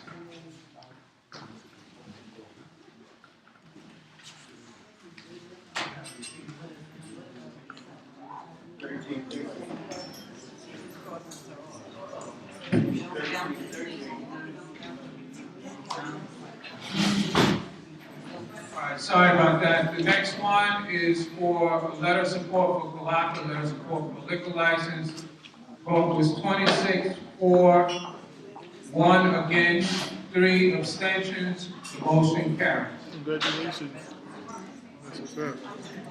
That's good. Congratulations. Yeah, you passed. You gotta talk to Next them. item. Don't ignore. Regarding 13 entertainment. Request for a letter of support for liquor license. The vote was 21 for, 7 against, and 2 abstentions. Motion carries.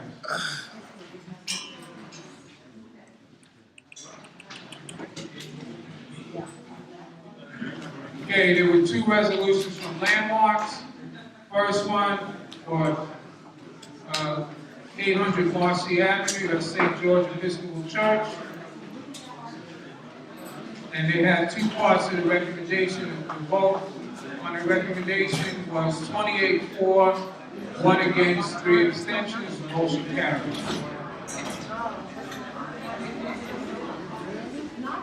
Last resolution was also from Landmarks regarding 360 Macon Street. The vote was 26 for, 1 against, 2 abstentions. The motion carries. Okay. Last item on the agenda is a motion to adjourn. Vote. There's a second on holiday. All in favor? Any opposed? Meeting adjourned. It's a good thing. It's a good thing.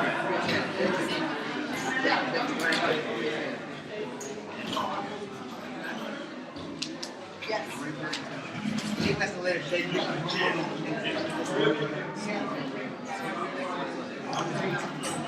Otherwise, you don't have to come back.